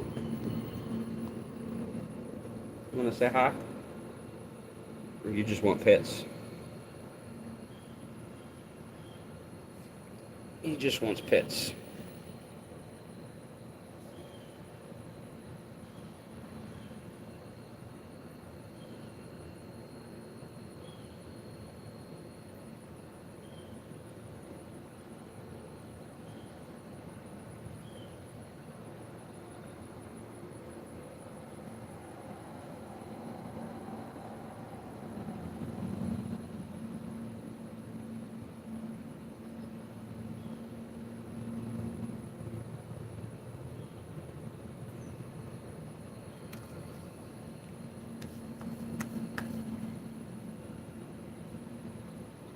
Yeah, I wish I could bring them with me, but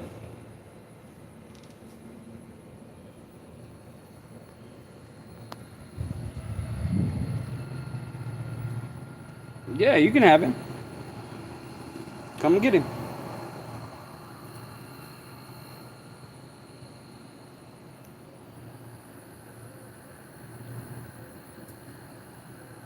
Let's see if I missed anything.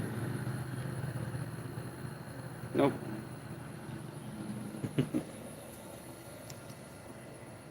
He would make Ginger a really good friend, I think. You should come and get him. Oh, you've never seen it? That's sad because it's a really good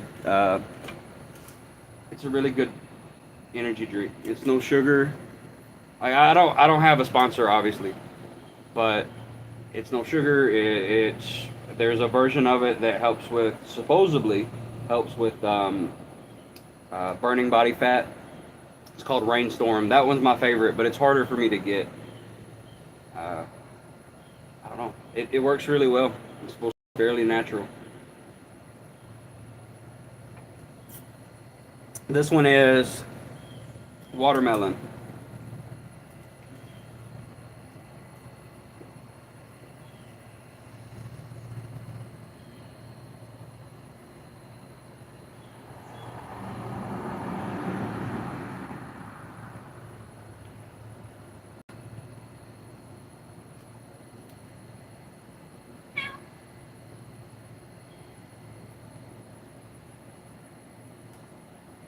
I think I'm gonna get him some fresh water real quick. I'll be right back.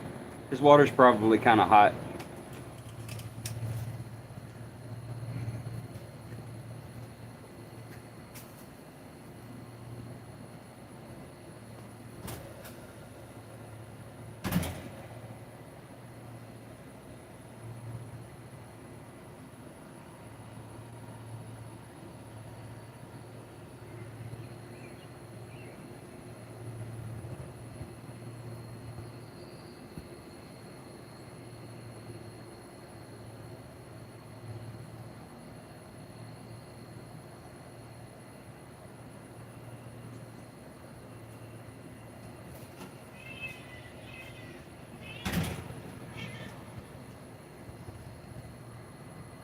There you go, buddy.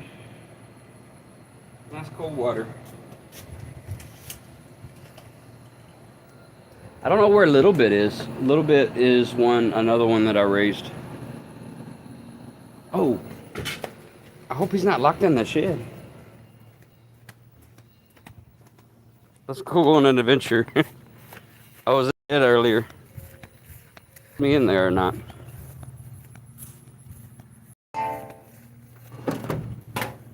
Little Bit. Kitty, kitty, kitty, kitty. No. Not in here.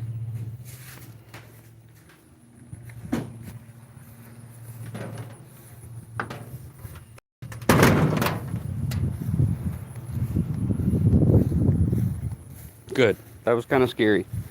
He likes to follow me in there, but he doesn't make much noise.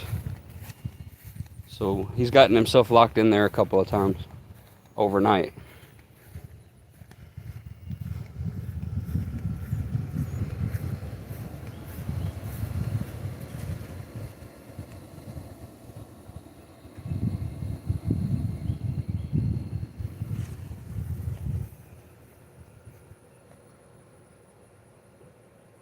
My sunflowers are so tall.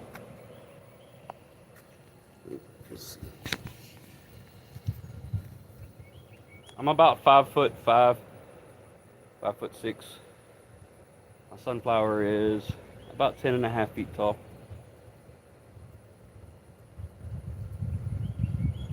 That one. And this one, for whatever reason, I've never seen a sunflower do it. It has sunflowers all over it. Like normally it's just one sunflower like this one. But this sunflower has sunflowers all the way down it. Like there's more about to come in here. There's a few down here, small ones. Like I've never seen a sunflower do that. Have you? I mean, have you guys seen sunflowers with so many on one sunflower?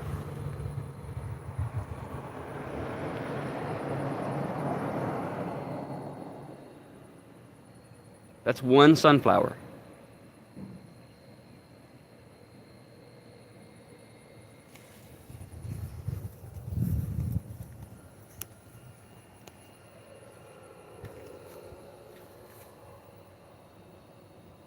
It's getting ready to die, but that's my rose. It was really, really pretty yesterday.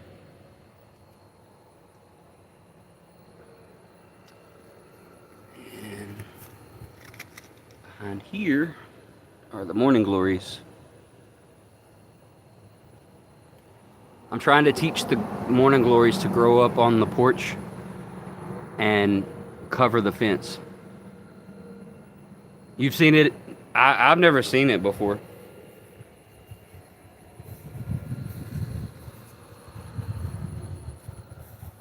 And then I have my mailbox sunflowers.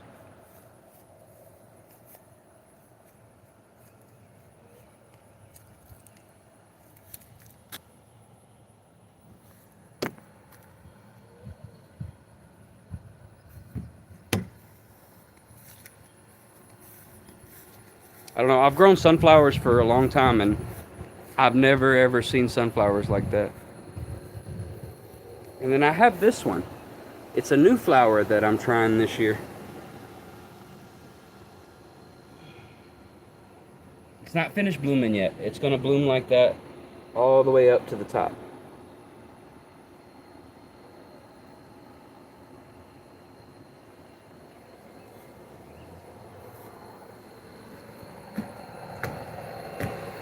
Actually, my yard's kind of small compared to most people's. Like, the neighbor's yard goes from there all the way back over here, all the way to the fence. And most everybody's yard is like that here, you know. All the way from the train tracks to the other side of the house for that neighbor. And for this neighbor, all the way from the road, they go way back here to the other road, is all their yard. So my yard is just from here, this fence, to the road here. So kind of relative to everyone else's, it's pretty small.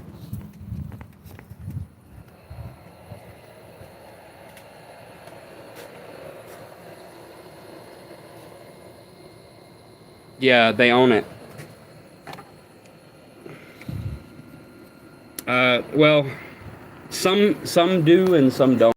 It varies. You can have a rent house right next to an owned house, so it most people here in this small town own their homes.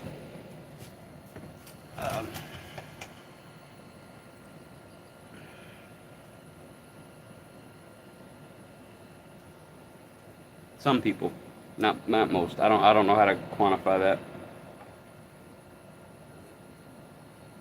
But yeah, like that blue house in the back, that person owns the house and all of the yard, the garden, everything that you could see.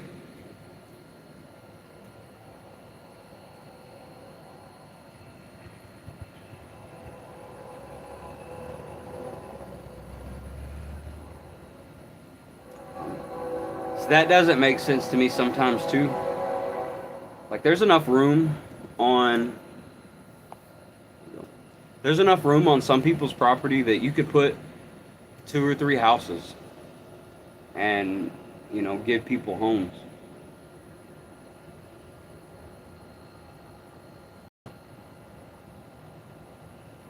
Or your whole family. Like, oh, you'll have to excuse the train.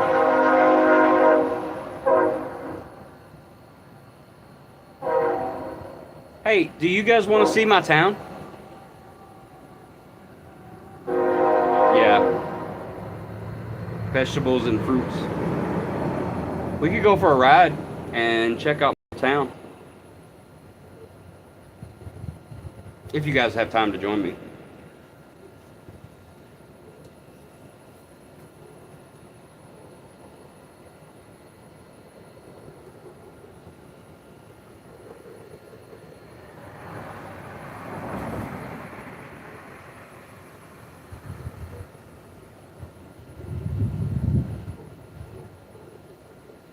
One yes, and we'll do it.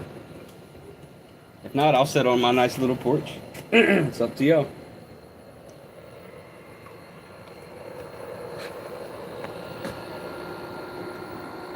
I said, excuse me. I said, yeah, sorry, the train's loud. Do you guys want to go for a ride and see my little town?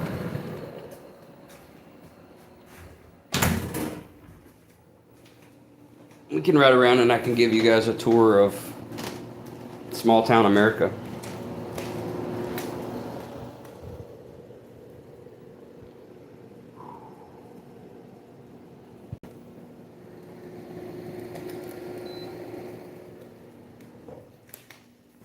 Okay, we'll do that.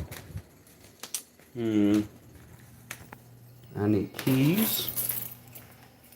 I think what I'm gonna do is we'll take the truck and I will ride to my mom's house and pick up the lawnmower.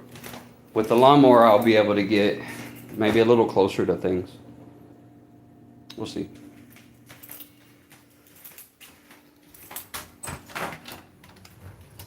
Oh, there's a little bit. Wait, you guys gotta meet a little bit before we go. Say hi a little bit. Apparently he's camera shy. Come on, kitty, kitty, kitty, kitty, kitty, kitty, kitty. Or maybe him and Gideon's fighting. Gideon came up. Hi a little bit. You wanna say hello?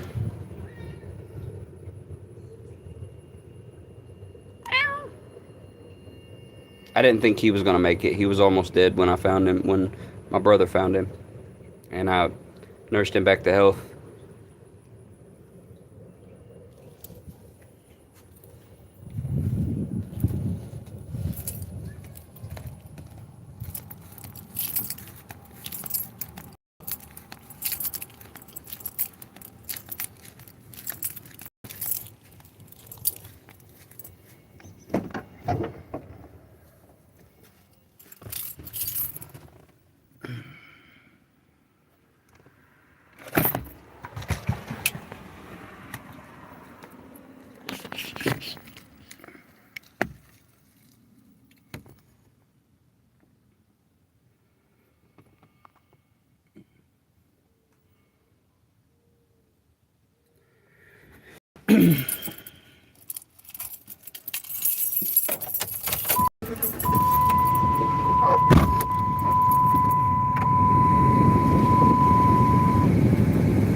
Alright, you guys got a pretty good view?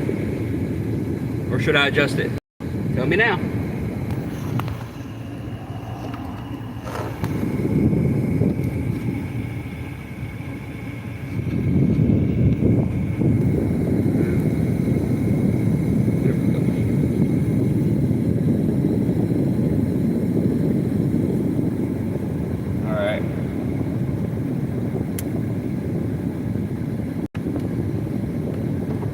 Away we go. I think it'll stay there. I hope. I got a new piece of equipment. I've got a selfie stick with a built-in gimbal that kind of supposed to steady the shot and keep it centered on whatever it is I'm looking at or pointing it at. We'll see how that works when we're in motion.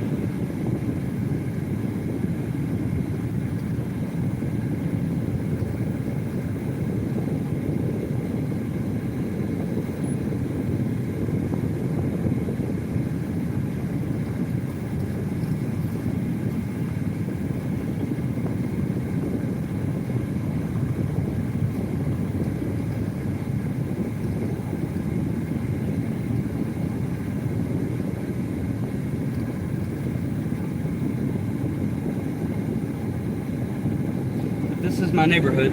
We're just about to come out of my neighborhood.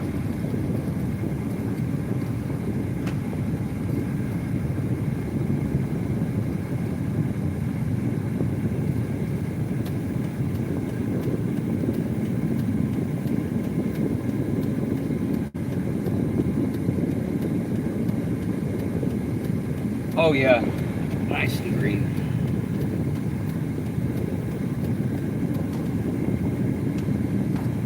I mean, essentially, we live in the province here.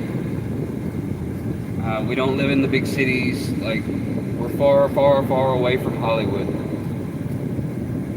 It's just nice, simple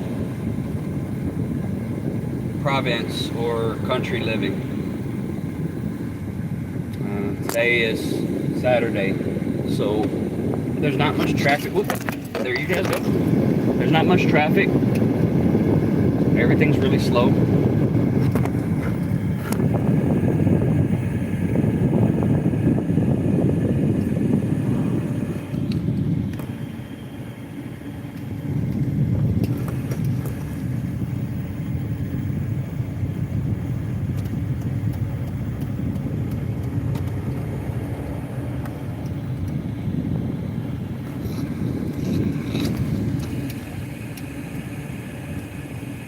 I may have to pull over and reposition the camera.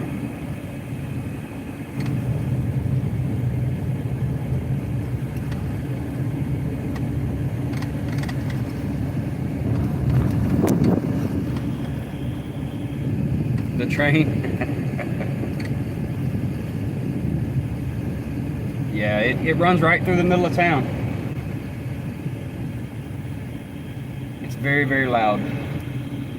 But we have warnings for the train. We have signals that let us know when it's coming, and by law they have to sound their horn anytime they get near a crossing.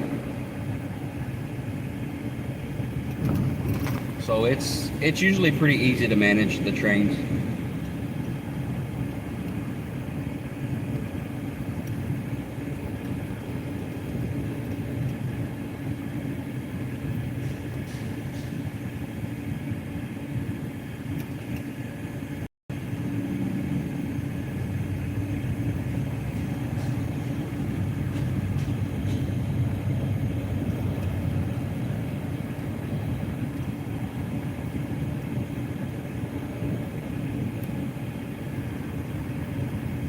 This is kind of one of the not so nice parts of town. There's a lot of broke down buildings and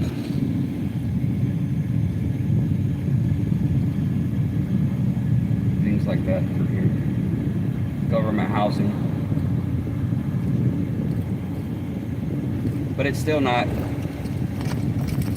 that bad. I mean, there's nowhere that I would feel unsafe.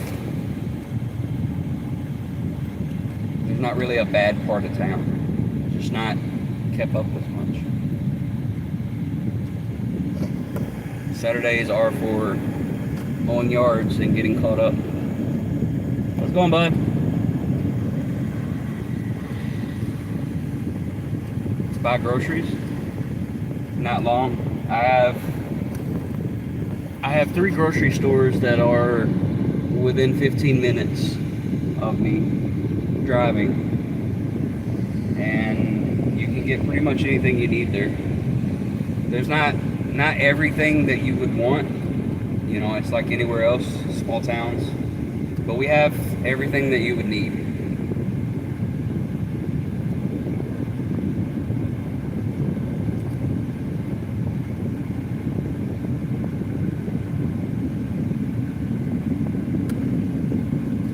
Matter of fact, I live right across the street from the Dollar General, which is it's kind of an inexpensive store they have a little bit of everything: groceries, shampoo. They have a few clothes, stuff to decorate your house. It's kind of a little bit of everything in there.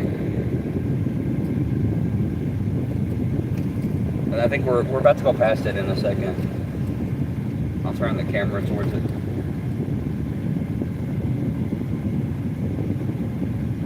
There's a small grocery store beside my house.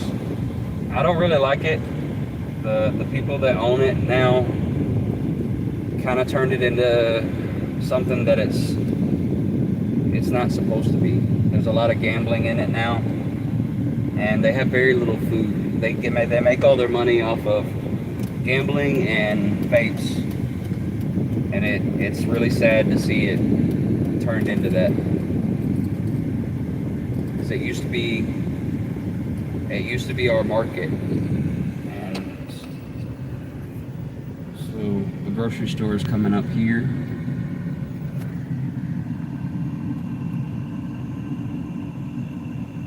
And they've really turned it into a bad place. And then the Dollar General across the street from my house is here. It's a much better option.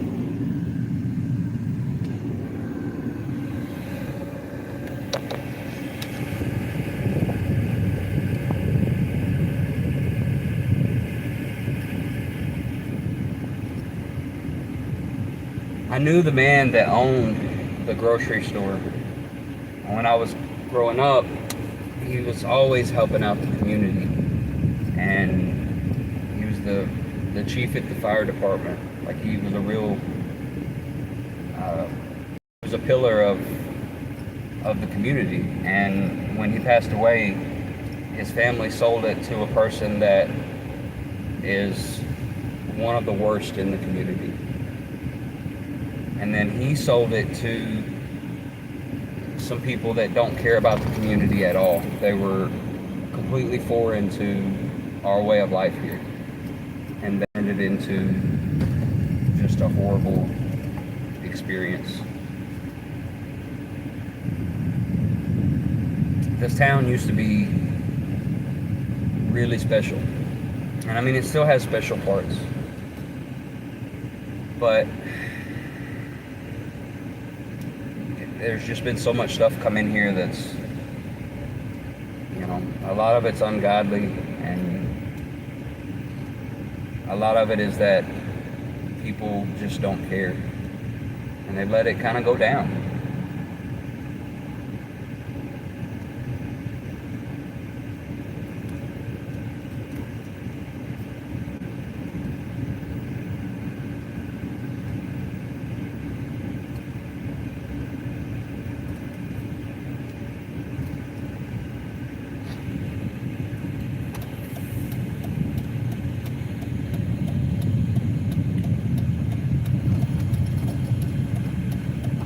But we have some new people in City Hall.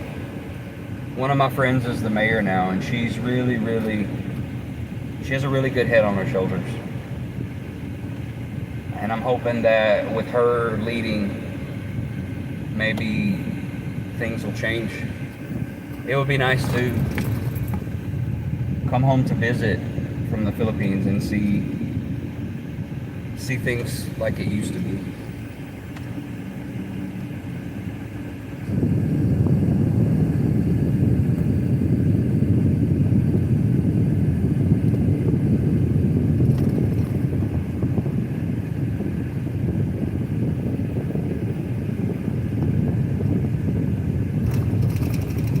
So I realized that I kind of told a lie. I can't hop on the mower and go take you guys around because I sold the mower. I sold it about 2 days ago, and I forgot the mower is no longer here.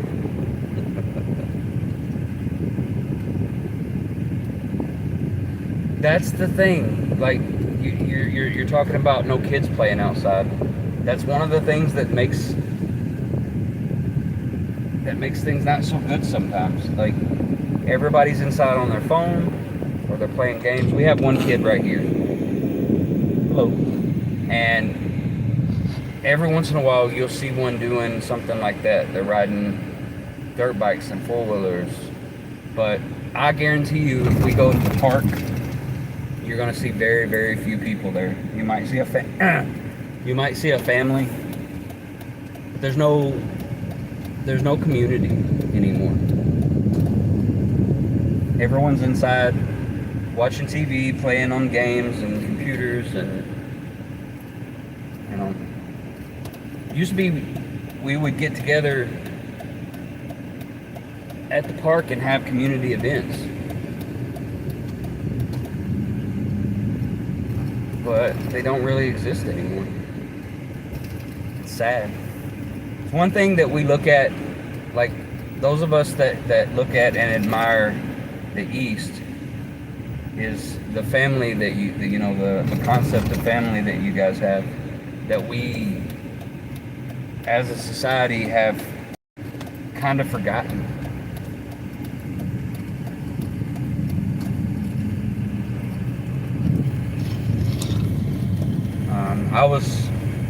I was raised by my grandparents, so the world that I was brought up for, it just doesn't exist.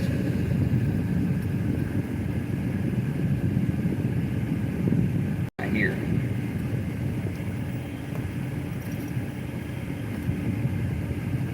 And it makes things hard sometimes.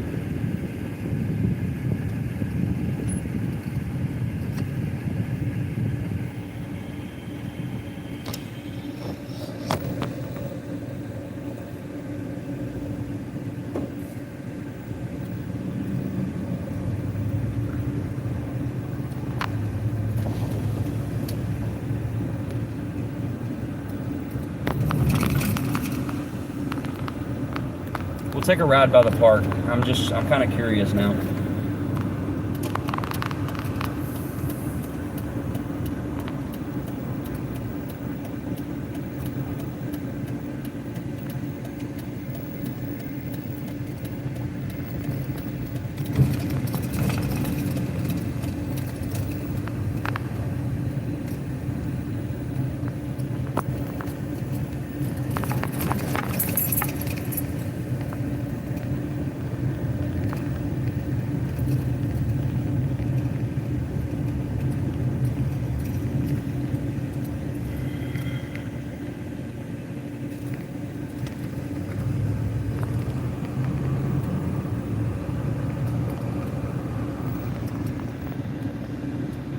Yeah. So this is our city park. And 10, 15 years ago, this time of day, in the middle of summer vacation, this park would have been full of kids. It would have been full of families. But there's one man out here enjoying it, sitting at the tables.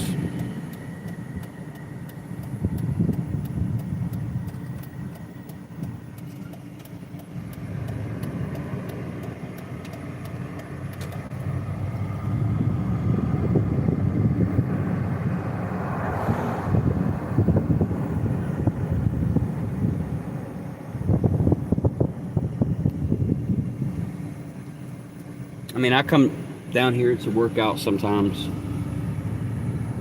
but it just doesn't get used to its fullest potential. This is our library.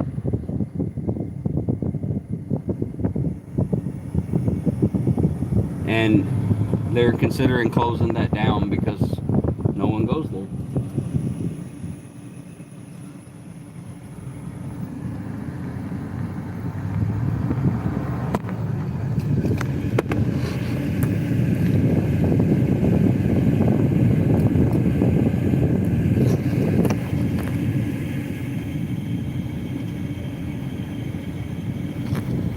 Usually the ones you'll find out playing are the people from my generation after they get off work. A lot of people here work on Saturdays, you know, the men in particular.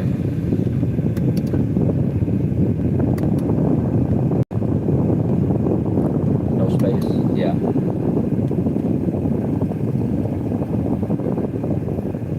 Yep. But I mean, that kind of comes with the territory of living on an island, I would think. And a person that's never been to America, like, you can't understand how big America is unless you experience it. This is just one very, very small town.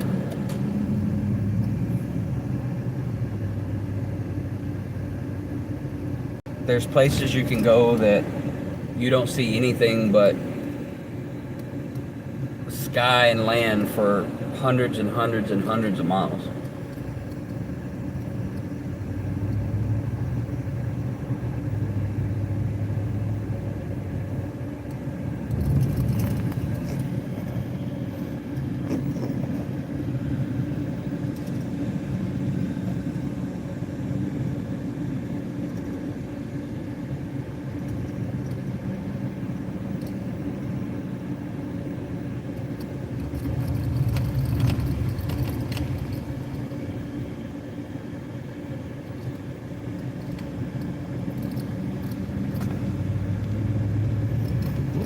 Bum, bum.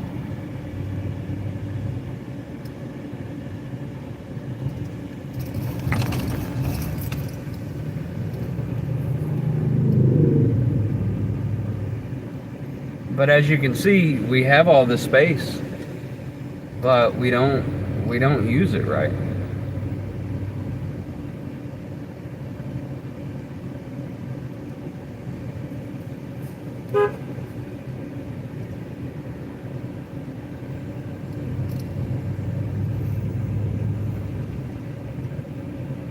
We isolate ourselves.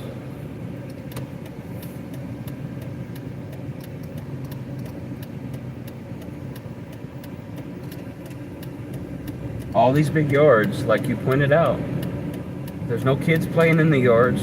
There's nobody out, you know, growing their gardens. There's no neighbors communicating with each other about anything. I guarantee you, a large portion of the people in this town have no idea who's living next door to them.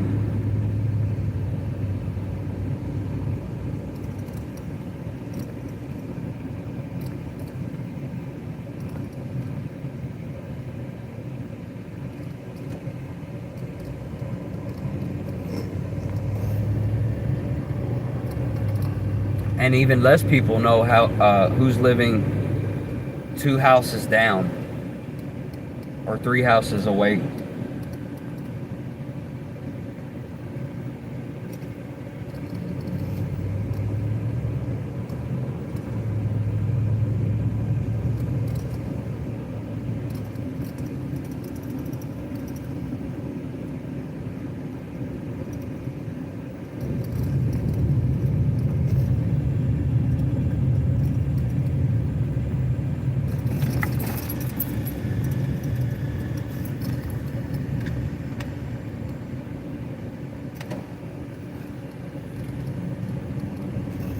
When I was having my yard sale the last few days, I met people that I've never seen before. And, you know, a lot of them, they said, you know, well, we never get out of the house. And it's okay as far as they're concerned. We never get out of the house. I never go anywhere. Somebody told me you had things for sale out here. I thought I'd come see.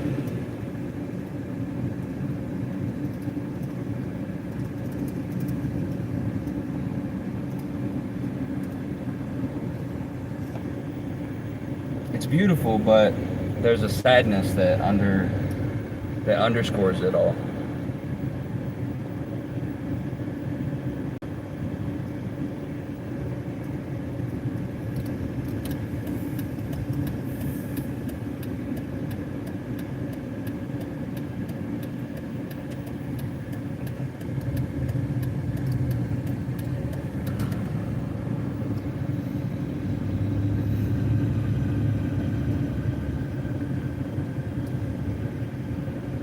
This is our neighborhood junkyard. The fella that lives there does not throw a single thing away.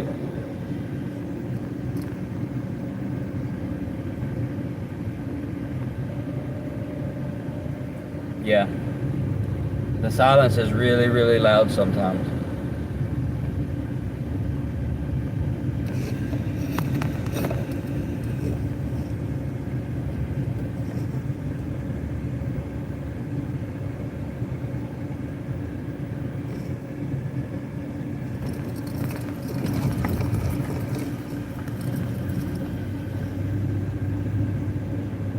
Yeah, I was brought up in a world where, you had family reunions and there was always someone close by. You borrowed a cup of sugar from the neighbor and you paid it back with whatever, whatever they needed. The world I grew up in, you helped out the elderly neighbors, and they find little things around the house for the kids to do to earn money to go buy candy, or a soda.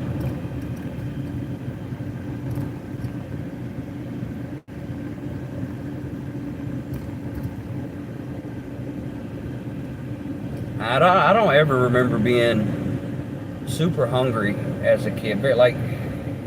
It happened, but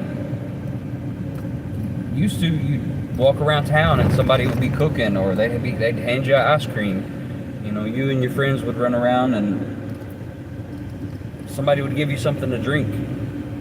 Everybody talked to each other, they relied on each other, but all that's disappeared.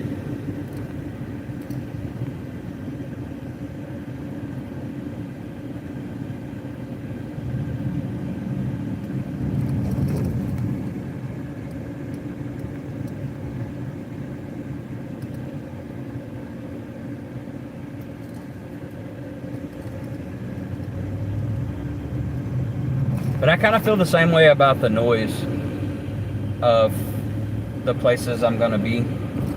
Like, I'm so used to quiet, it's going to be hard to adjust, I think.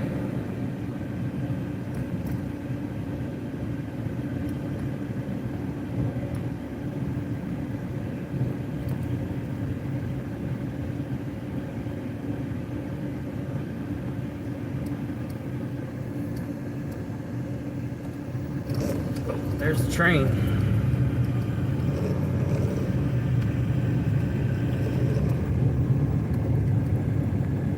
They come through every couple of hours.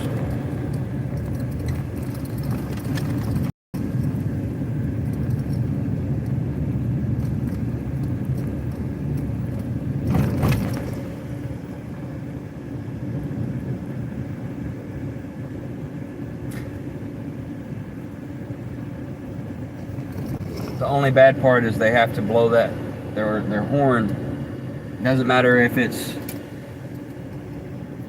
2 o'clock in the afternoon or 4 o'clock in the morning. They have to blow that horn for safety.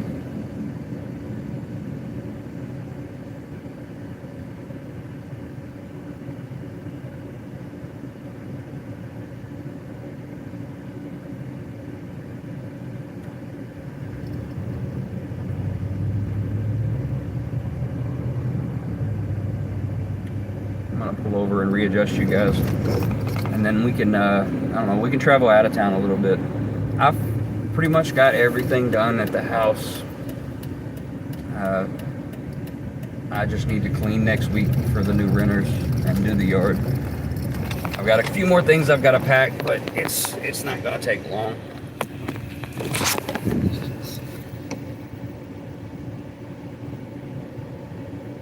Maybe we can extend our trip out a little bit. I'll be leaving soon, so it's kind of nice to kind of look at things. See, and he's coming up. There's a middle-aged guy out playing on his four-wheeler.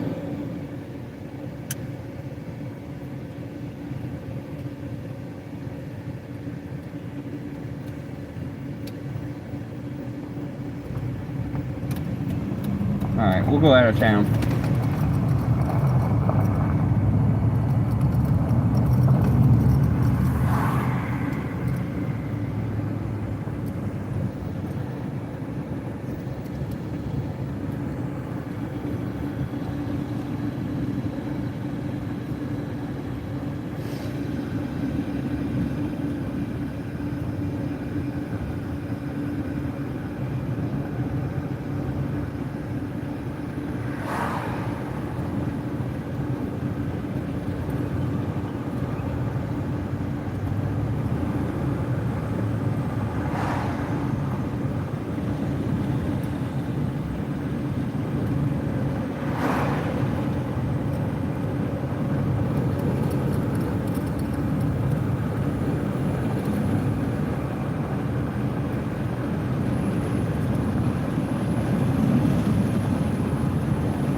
We could go see the river.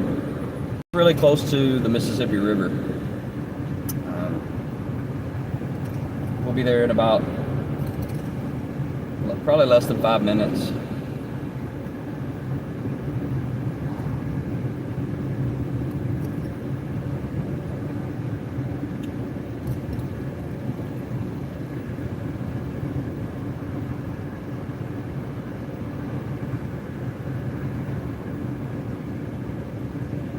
Hello, doggy.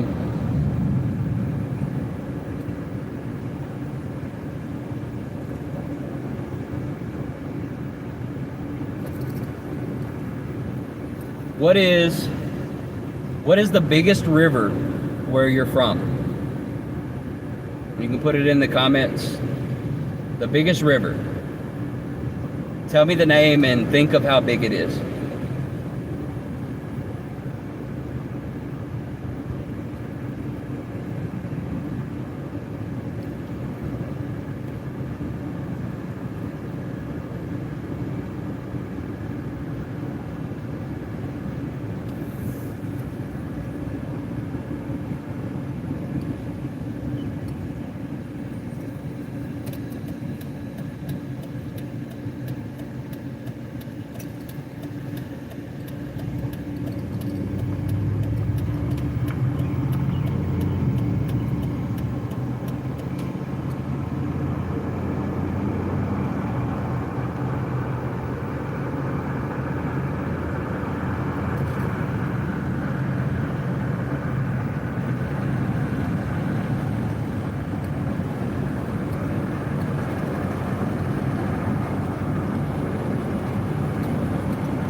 So yeah, what is the biggest river where you're from?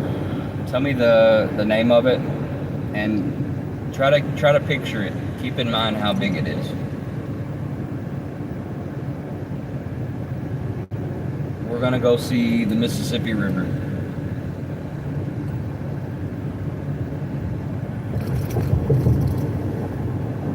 This is the river I grew up on, fishing and swimming and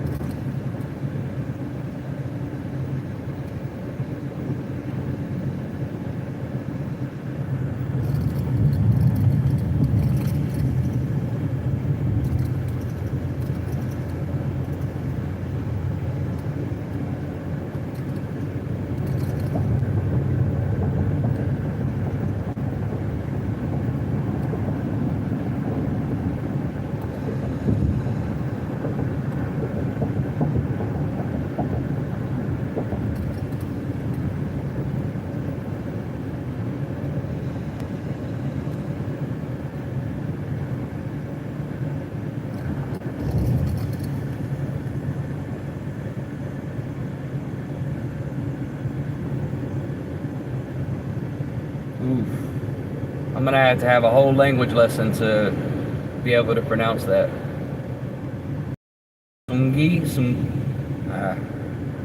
Let me stop where I can actually read it, and I'll try. Okay. Let's see how it compares to this one. And there's places where this river gets a lot wider than what we're about to see here, but it runs pretty much the entire length of the United States from north to south. It's the largest river in the United States.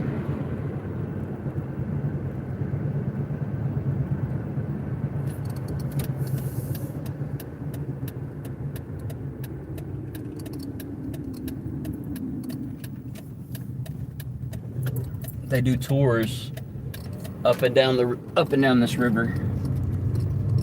Big ferry boats. We might get lucky and see a ferry. A ferry. It's gonna be bumpy for a minute. It'll level out though.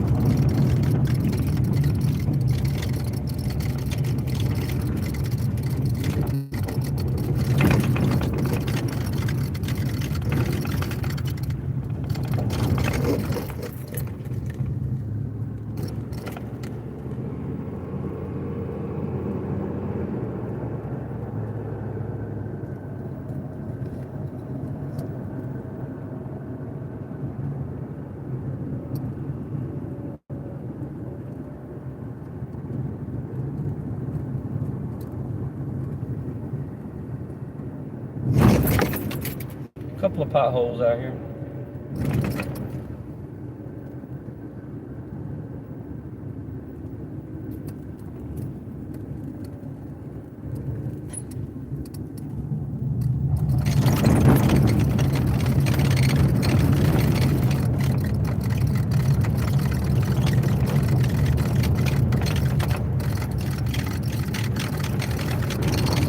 We're gonna climb down off of here and get on some smooth road and get back up once we actually get to the river. Down we go.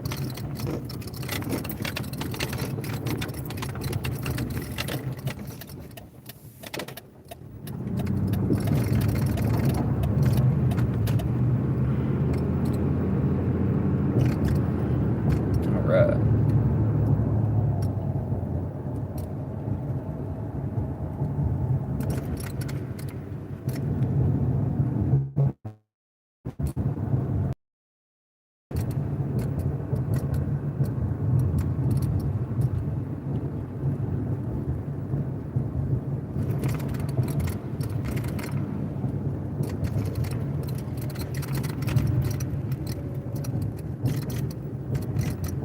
We can look it up. I'll look it up later. See how how the biggest river in Indonesia compares. It might be bigger.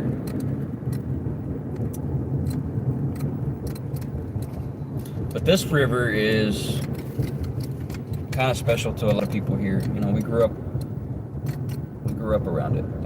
The river is a big part of life here.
And here she is, the mighty Mississippi.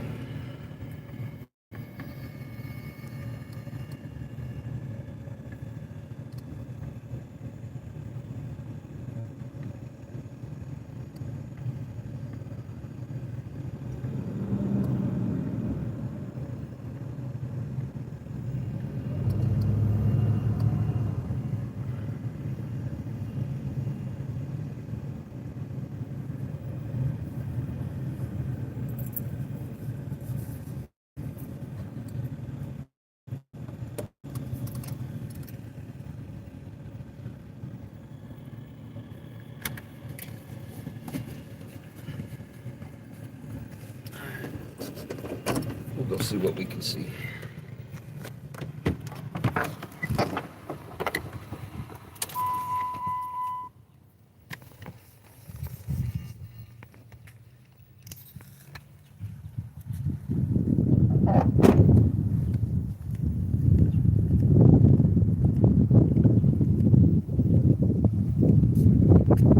River so big that it can have an island in the middle.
the size. This is me kind of standing against it.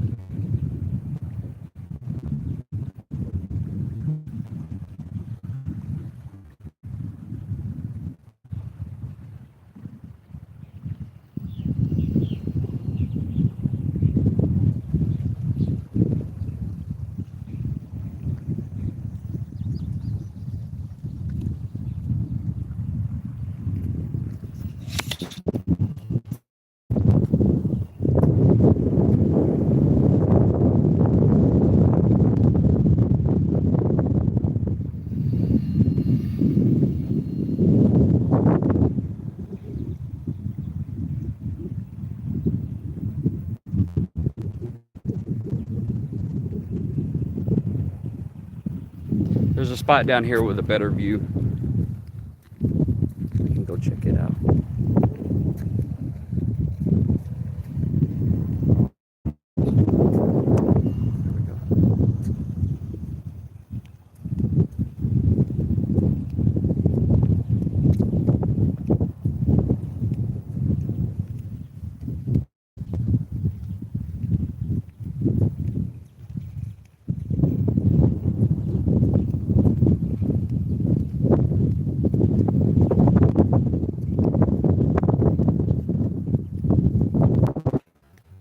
Using the river water here, the United States.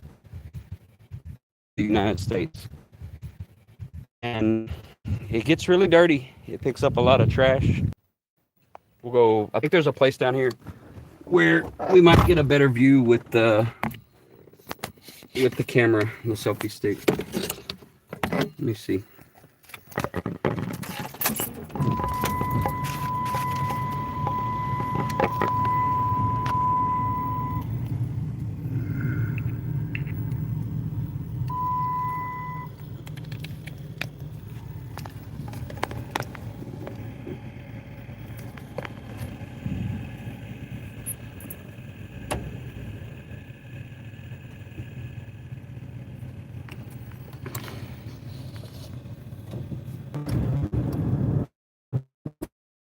A little bit of a dead zone, but we're moving towards a different part of the river where we might be able to get a better view.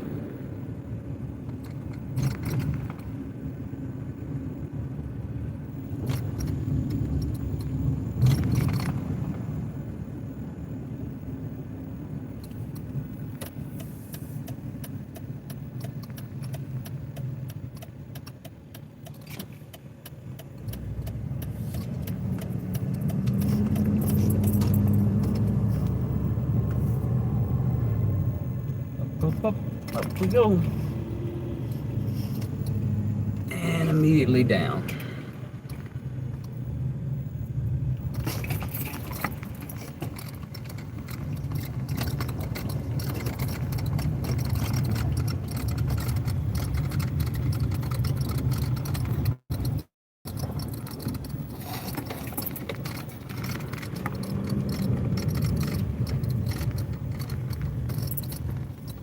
And down some more.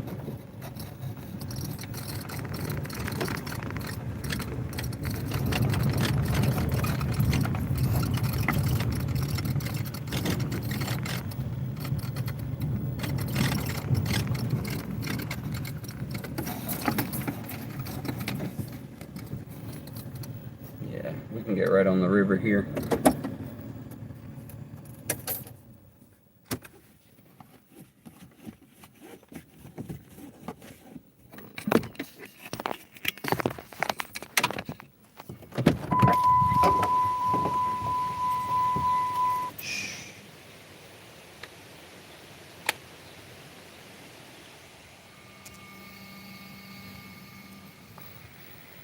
I have no idea why it's vibrating like that.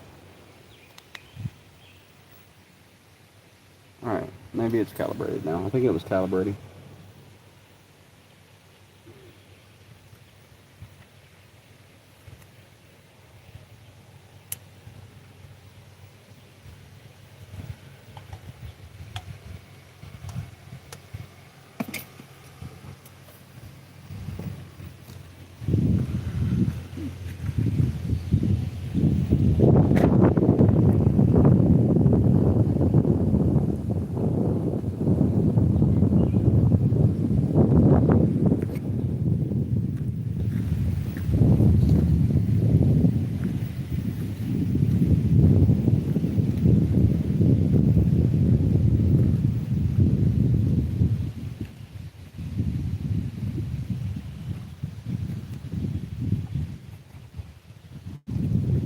Alright, our river adventure.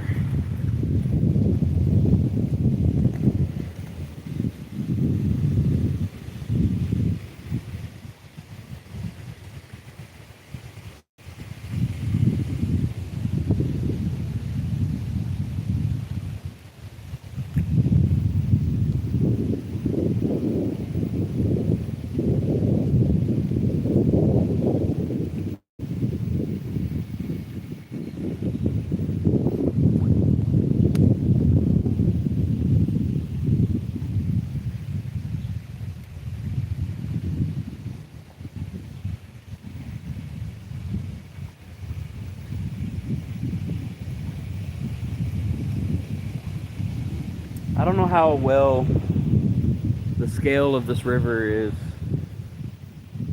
actually coming through the camera, but it is huge. Oh, it's past midnight.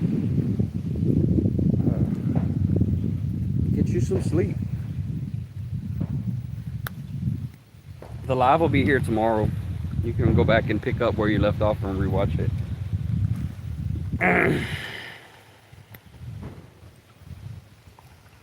Now, I grew up on this river. Like I don't have any fear of it.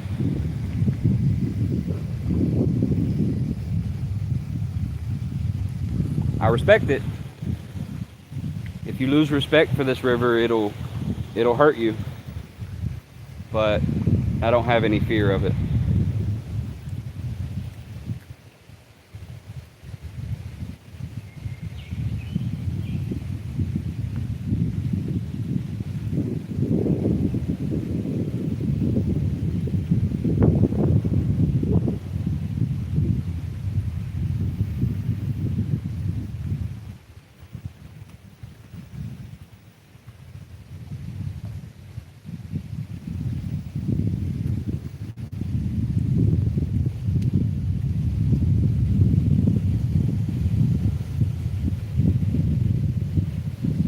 I don't know how well you can see it on camera, but that is an entire tree floating down the river.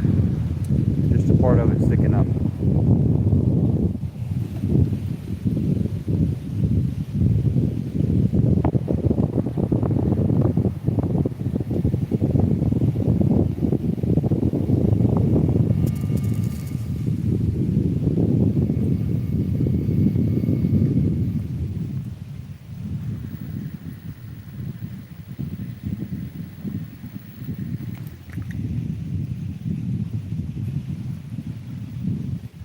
Well, matter of fact, back up a little bit. Here is an entire tree that's fell over and floated up here.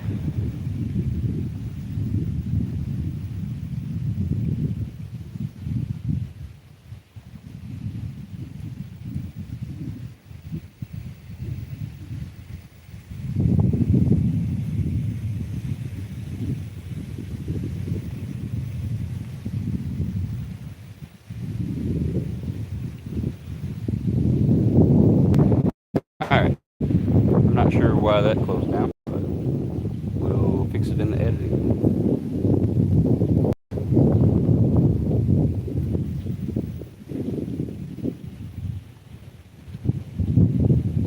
This is the Mississippi River.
I gotta remember how I had this set up. Maybe that's it. Maybe it'll stay.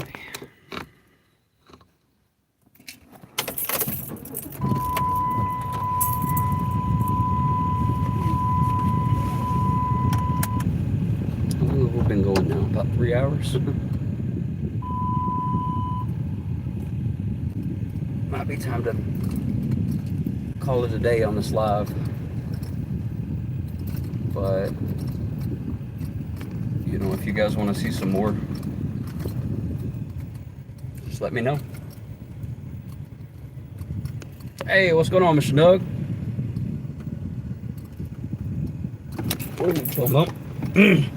I was just showing the Mississippi River, bud. We can stop and get another look at it since you popped in the chat. You are. That is a good state of being alive. Let's take a look.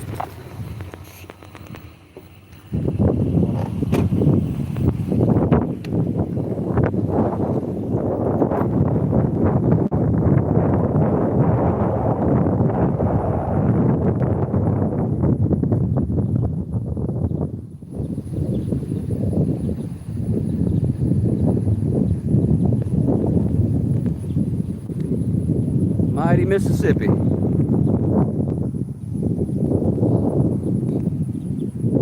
Oh, did you do one of the tours? We have ferries come through here a couple times a month.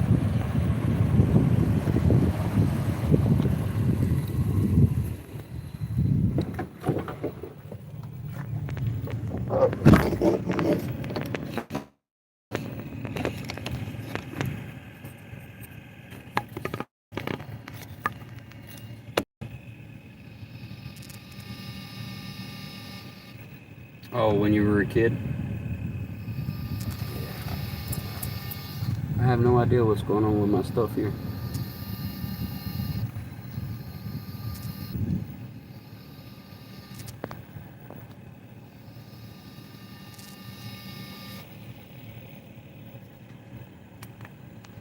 Hold on.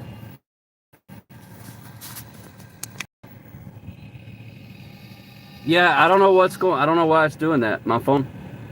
It's weird. I think it's the selfie stick. Maybe it's dying. Oh well.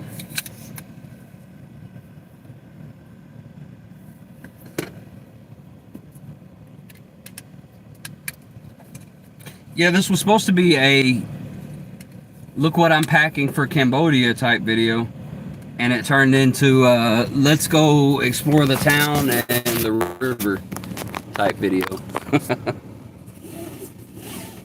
Oh yeah, man, my day is going good. I have almost everything sold that I want to sell. My renters will be in the house on July 1st, and everything's falling into place. The only thing I have left is the international license and the visa, and I'm gonna, there you go, I'm gonna worry about those once I get, you know, everything else sorted out. I'll have a few more weeks to figure out that. I'm waiting on a paper. I have a meeting with, what's today, 27th. I have a meeting with my director at the school tomorrow night to hopefully get the rest of the papers that I need to be able to travel, to be able to sign up for my visa. And then that's it. Everything else is set. I have my accommodations. My flight is locked in. The only thing left to do is leave. How's the car coming, man? Did you get it straight?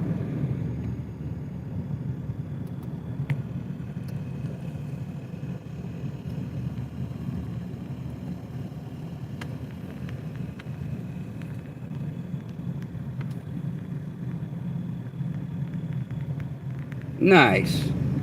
Already starting to make a little of your money back.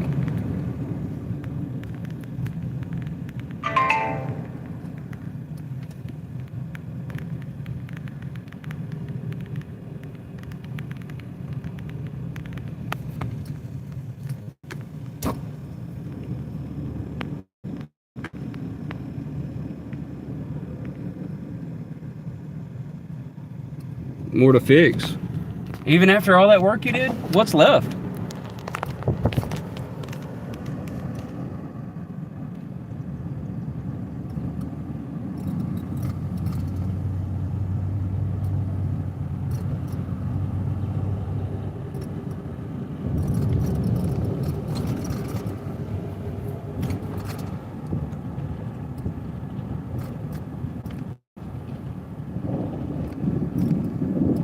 Ooh, there's the thunder. I've been waiting on a storm to come in all day, and I guess it's finally making its appearance.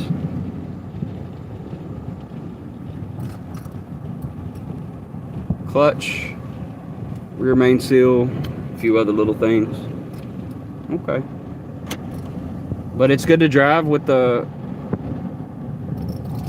No, not yet. That's something I'm going to start working on after I get my renters situated in the house, and I don't have to worry about upkeeping that. Right now, I spent the last few days doing a yard sale and selling off, you know, all the non-essential things.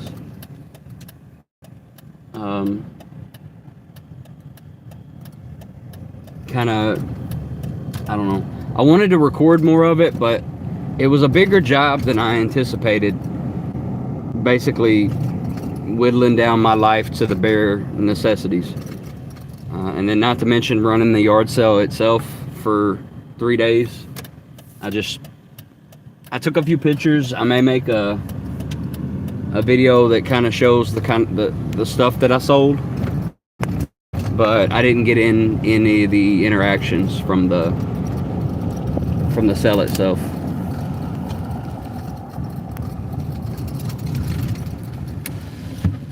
There's the rain. Been waiting on the storm to come in all morning. It was supposed to be here last night sometime.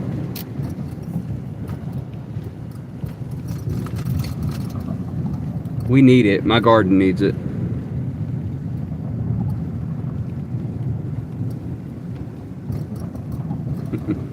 But yeah, I'm gonna pick up now with, as far as the channel, the rest of what I need to do to prepare to leave. And this morning, as part of this live, I did my packing. I went through my clothes and packed. My suitcase has essentially everything in it that I'm gonna live out off of for the next couple of weeks while I'm waiting to leave, and it's gonna be everything that I'm gonna have for the first couple of weeks to a couple of months once I arrive in Cambodia. And obviously I'll probably add to it once I get there a little bit, but I think it's going to be ideal to keep things as minimal as possible, at least until I'm done with school and I can settle down somewhere for a little while.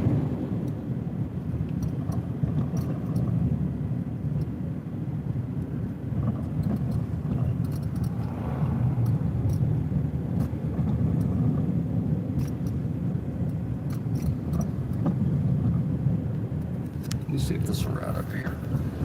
Yeah, I'm on the last leg of this first part of the journey. I'm gonna have to come up with new titles for my videos. I won't be able to make them, you know, escaping the West. I'll have to come up with something else because I'll already have escaped. I have to make a whole new chapter and playlist.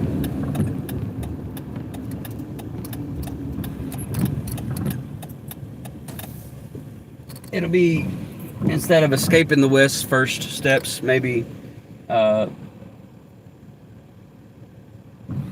don't know, living in Cambodia, first steps. I kind of like the first steps aspect. Up there.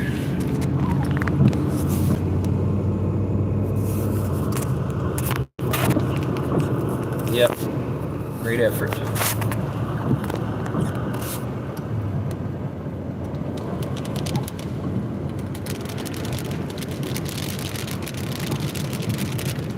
But we'll get there soon, man. We'll be in Cambodia looking at everything we could see and exploring the food and the people, the culture. I'm absolutely elated. Like, if I could leave tomorrow, I would.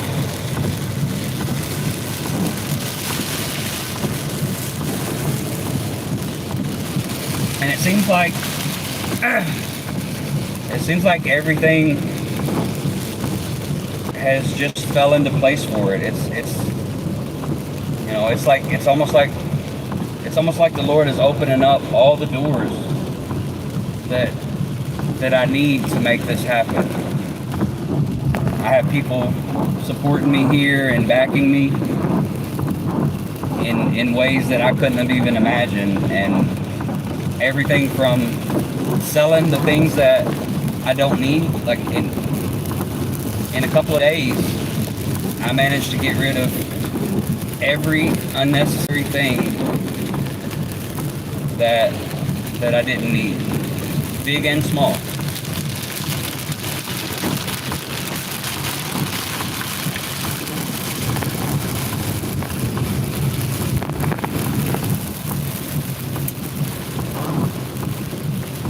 And anybody that's ever tried to sell anything knows that it takes time.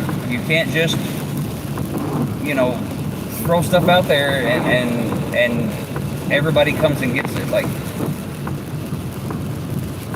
some of the deals that I made on my stuff, I didn't make as much as I would have liked, but I don't know, it's like somebody sent them there for that purpose. Yeah, man, I mean, if you've got a little bit of a cushion monetarily, and you can come up with a way to sustain yourself when you travel. I'm not sure how old you are. Like, just do it, man. I've learned a lot already just going through my things and looking at all the unnecessary stuff. 51. But yeah, just looking at all the unnecessary stuff that I had.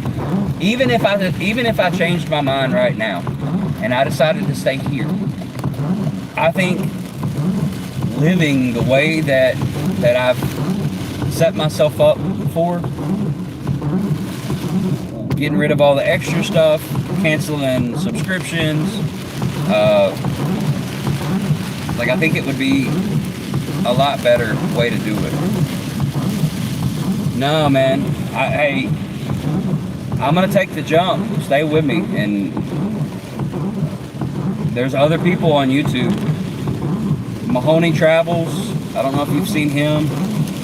Tom Trips Out.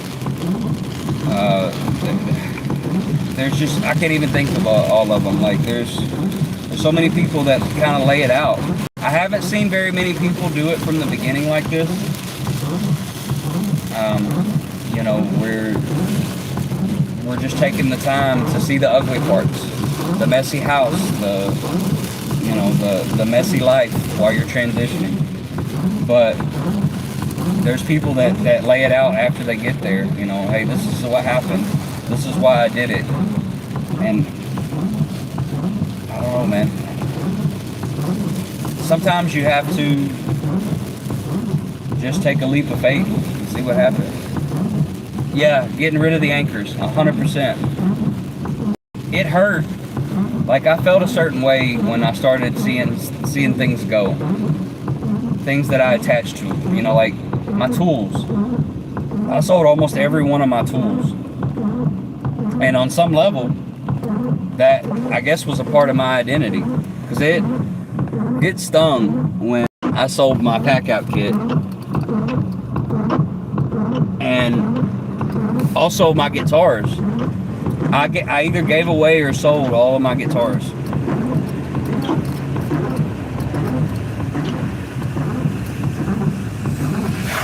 That was really, really liberating.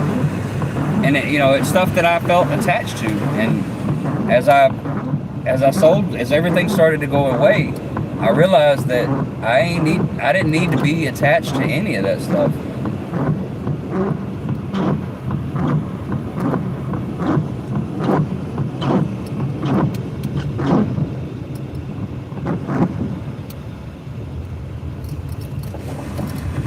I mean, I could, but I didn't see the point. You know, if I'm meant to keep playing guitar, I'll find one over there at a market, or, you know, in a whatever's relative to a pawn shop there, and I can pick right up where I left off.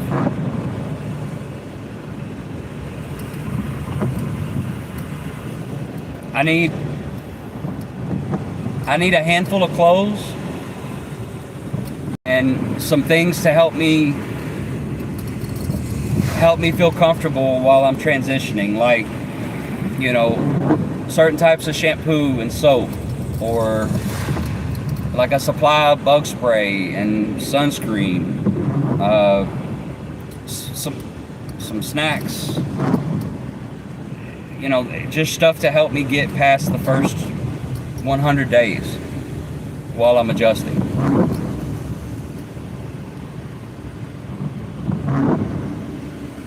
I bought, my ticket came with 100 pounds combined of carry-on, and I'm finding that I didn't need all that. Like, I'm gonna do good to fill up 50 pounds, you know.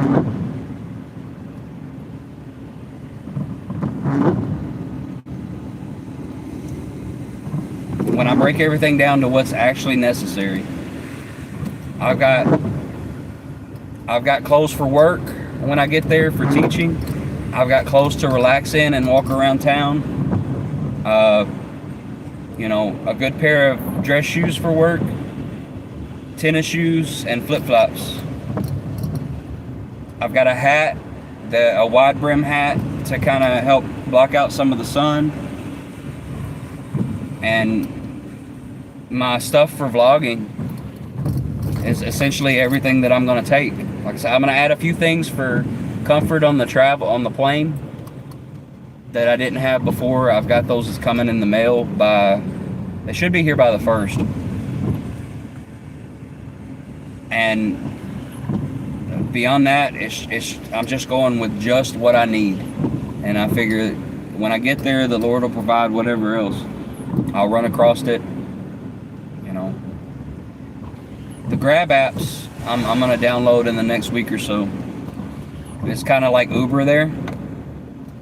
And I'm going to, there's an option to hire a tuk-tuk driver to just kind of take you around and give you tours. But I'm going to hire somebody to drive me around town, show me where the shops are, where's the markets, where can I go to exchange money, where can I buy electronics, you know, where can I do whatever, you know. And I'm gonna learn my way around that way. For like $20 a day, you can get your bearings on your surroundings. My first week of accommodation I've already paid for. It costed me $38 for a week at a hotel with a pool, breakfast in the morning, like the whole nine.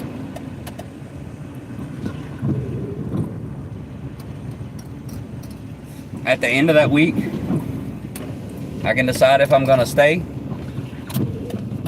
at that hotel, or I can choose to have another hotel. Maybe I can find a better deal when I'm on the ground.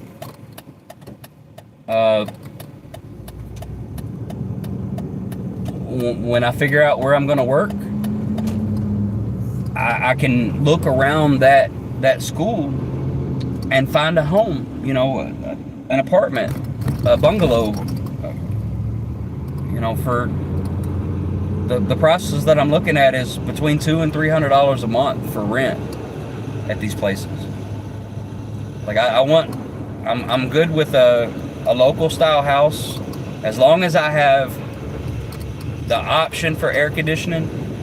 Not that I'm gonna want to use it all the time, but as long as I have the option to pull my room down where I can sleep at night. And I have a place to shower and cook. Like, I don't need anything else.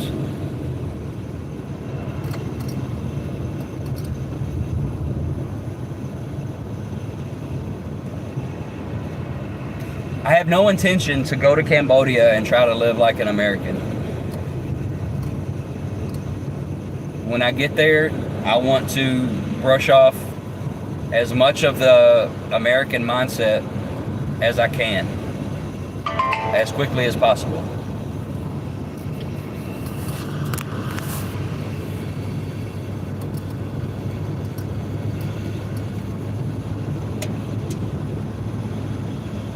Yeah, it's exciting. You know, I've got my family. They have all mixed opinions about it. But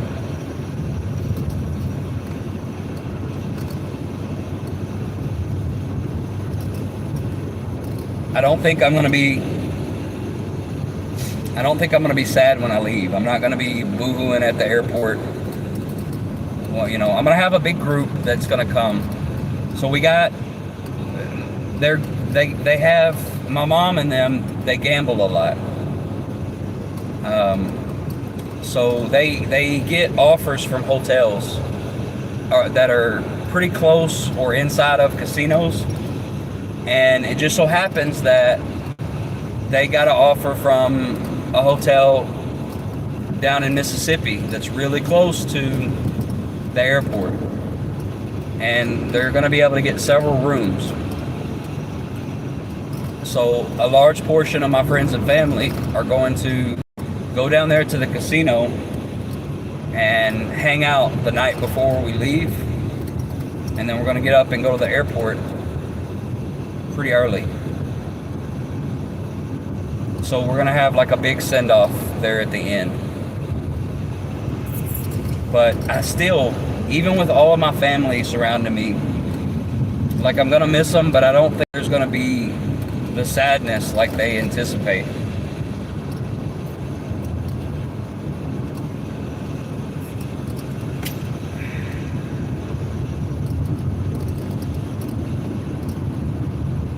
Yep.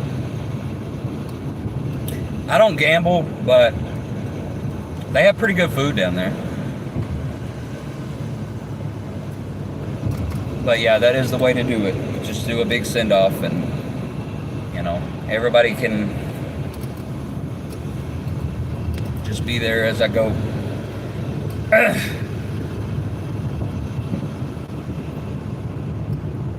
Yeah, man. Yeah. Like, I've sat down and I did the math. Like, I don't drink, I don't gamble, I don't, like, so those vices that kill a lot of expats when they get over there are, you know, Lord's willing, they're not gonna be the things that take me out.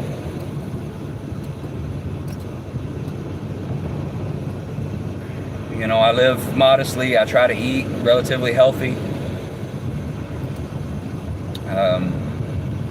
And that's how I live here.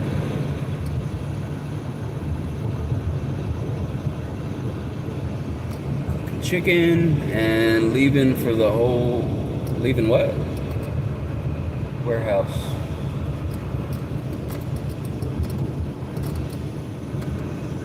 You're talking about choking on bills. I make really good money here in the States, you know, relative to where I live. I'm a behavior therapist by trade. And I can't save the amount of money that I'll be able to save there making, and, you know, you go from between $40,000 and $50,000 a year to $1,200 to $1,500 a month is what my pay jump is going to look like. But in that $1,200 to $1,500 a month pay range, I'm gonna be afforded to save between $400 and $600 a month after my projected living expenses. You cannot, with making as much money as you make here in the States, it is very, very hard to save $400 to $600 a month that doesn't have a use at all, like just pure savings.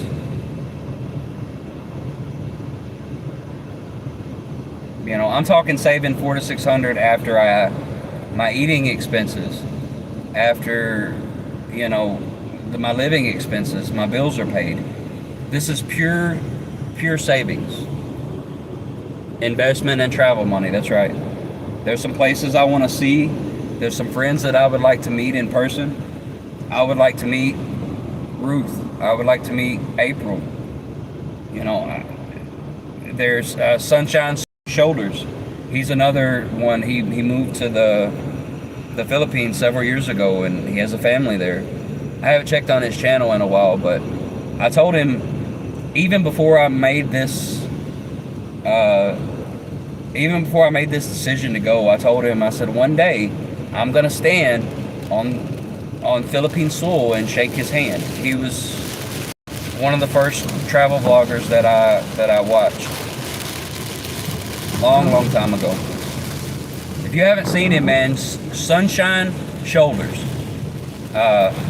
He's got a lot of good information, and especially in his earlier videos, because I started watching him about the time he started blowing up. I'm not sure how he's doing now. I need to check in on his channel. Have you? Yep.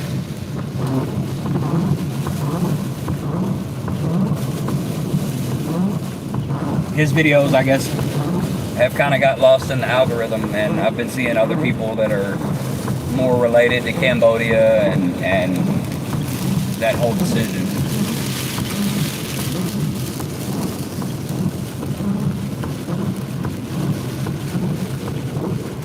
Oh, he came back, like okay. I'll have to look in on him, see how it's going.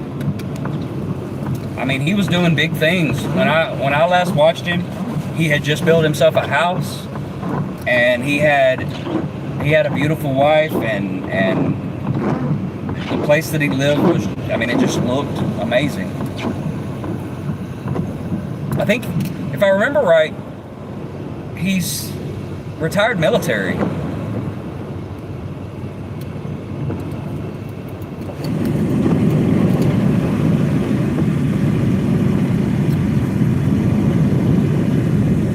But I wouldn't mind.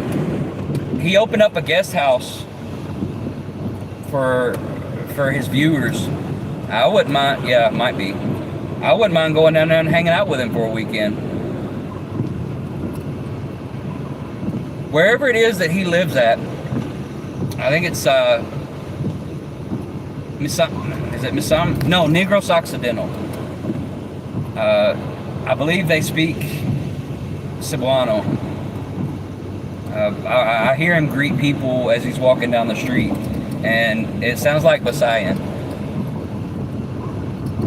So I'm not sure how well my limited Tagalog knowledge would do if I visit there, as far as speaking with locals, but I would like to go down there and visit him and just get to know him in person.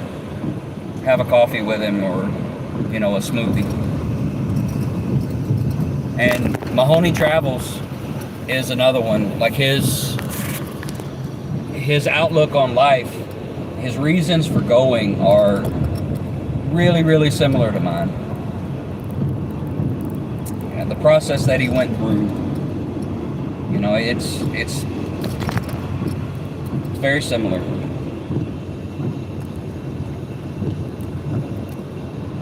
And then Tom,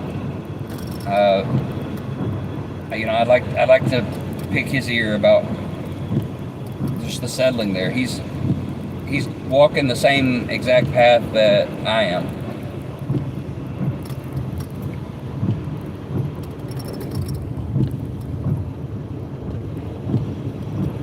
Joy of the jungle. She's in Bali, and she's visited Vietnam. Okay, I'll look her up.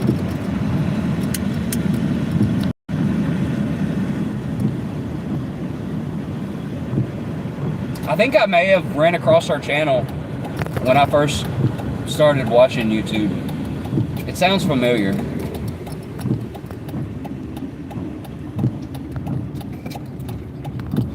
But yeah, I'd like to do that. I'd like to get myself in a position to where I can teach and work half the year and travel and vlog half the year.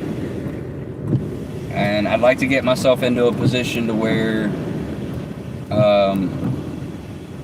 like I can work with local NGOs on maybe a volunteer basis if the YouTube thing takes off enough to where I can support myself, and to where I can give money back to these places that are really, really in need. You know, there's like Ruth's Church. I donated to Ruth's Church when I first started watching her channel. I donated a pretty good amount of money there. But I'd like to go there and visit the church and try to help more. She's attractive. Joy.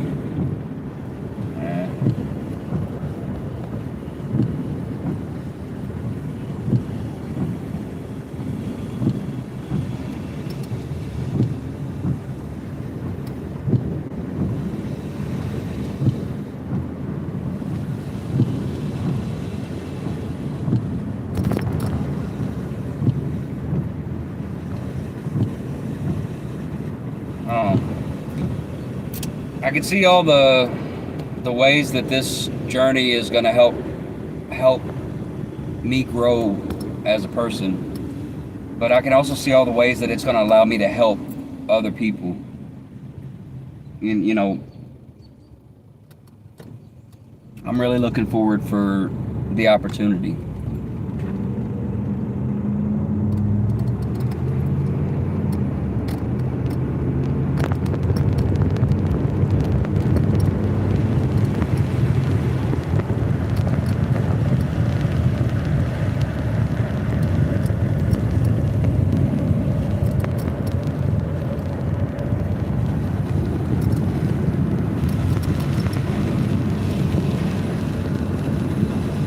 Hey, once I get over there and get settled, man, you know, I might, you know, you can come over and check it out.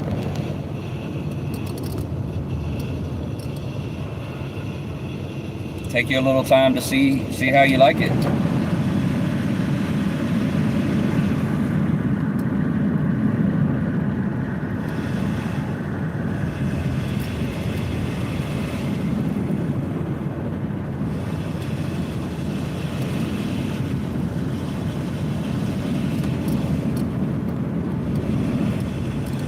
Like I said, I'm gonna live pretty modestly, just in general. So, you know, don't expect like the Ritz-Carlton. Even if I'm doing well as far as the bank's concerned, it's not gonna change. Like I don't want to go over there and live American. I have absolutely zero interest in that.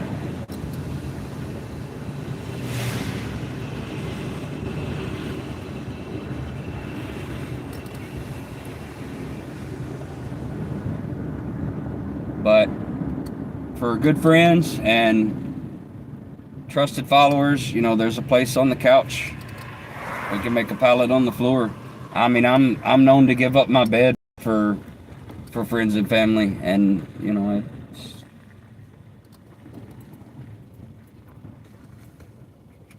it is all good.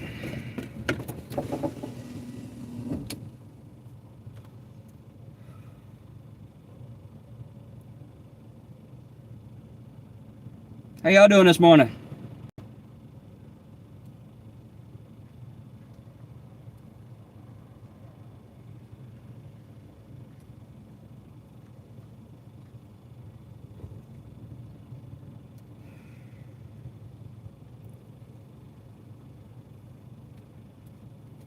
But you're following me from the beginning, bud. There's you and a couple other people, and I've known you guys for a while. So, like for people like that, I would be willing to, you know, help you guys transition once I get over there and learn what it takes to transition myself.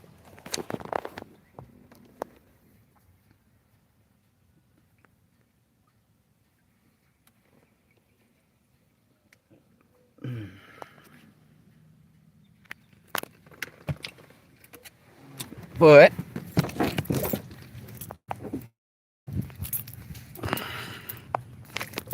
as for now, my phone is on about 3%. So we've been going live for a little over 3.5 hours. So that's not surprising.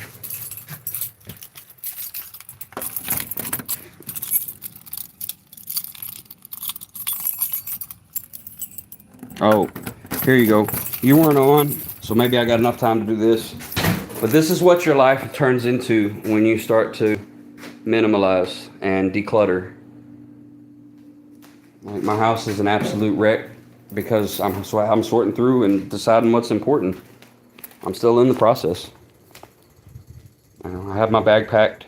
This is essentially everything that I'm taking clothing-wise.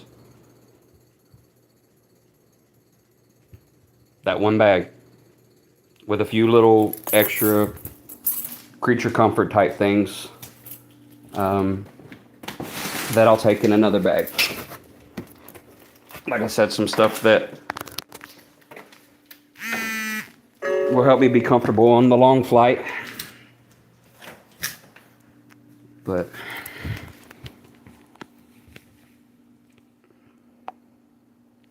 for all the things that I have, man, I don't feel the attachment like I did 6 months ago to any of it.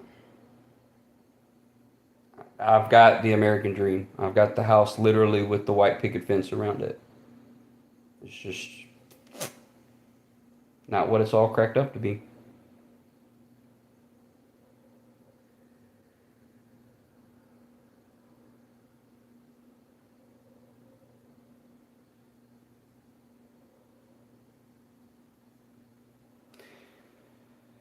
But I'm gonna hop off and let this phone charge. Take care of a few things that I need to get done today. I need to finish sorting some stuff out, and I have someone coming to clean my house on the first, or no, on before that, probably Monday. And so I've got to get all of this stuff done. That way I can get out of her way. But that's it. This is what preparing for the journey looks like. Everything's downsized. It's messy, but I feel like it's gonna be worth it.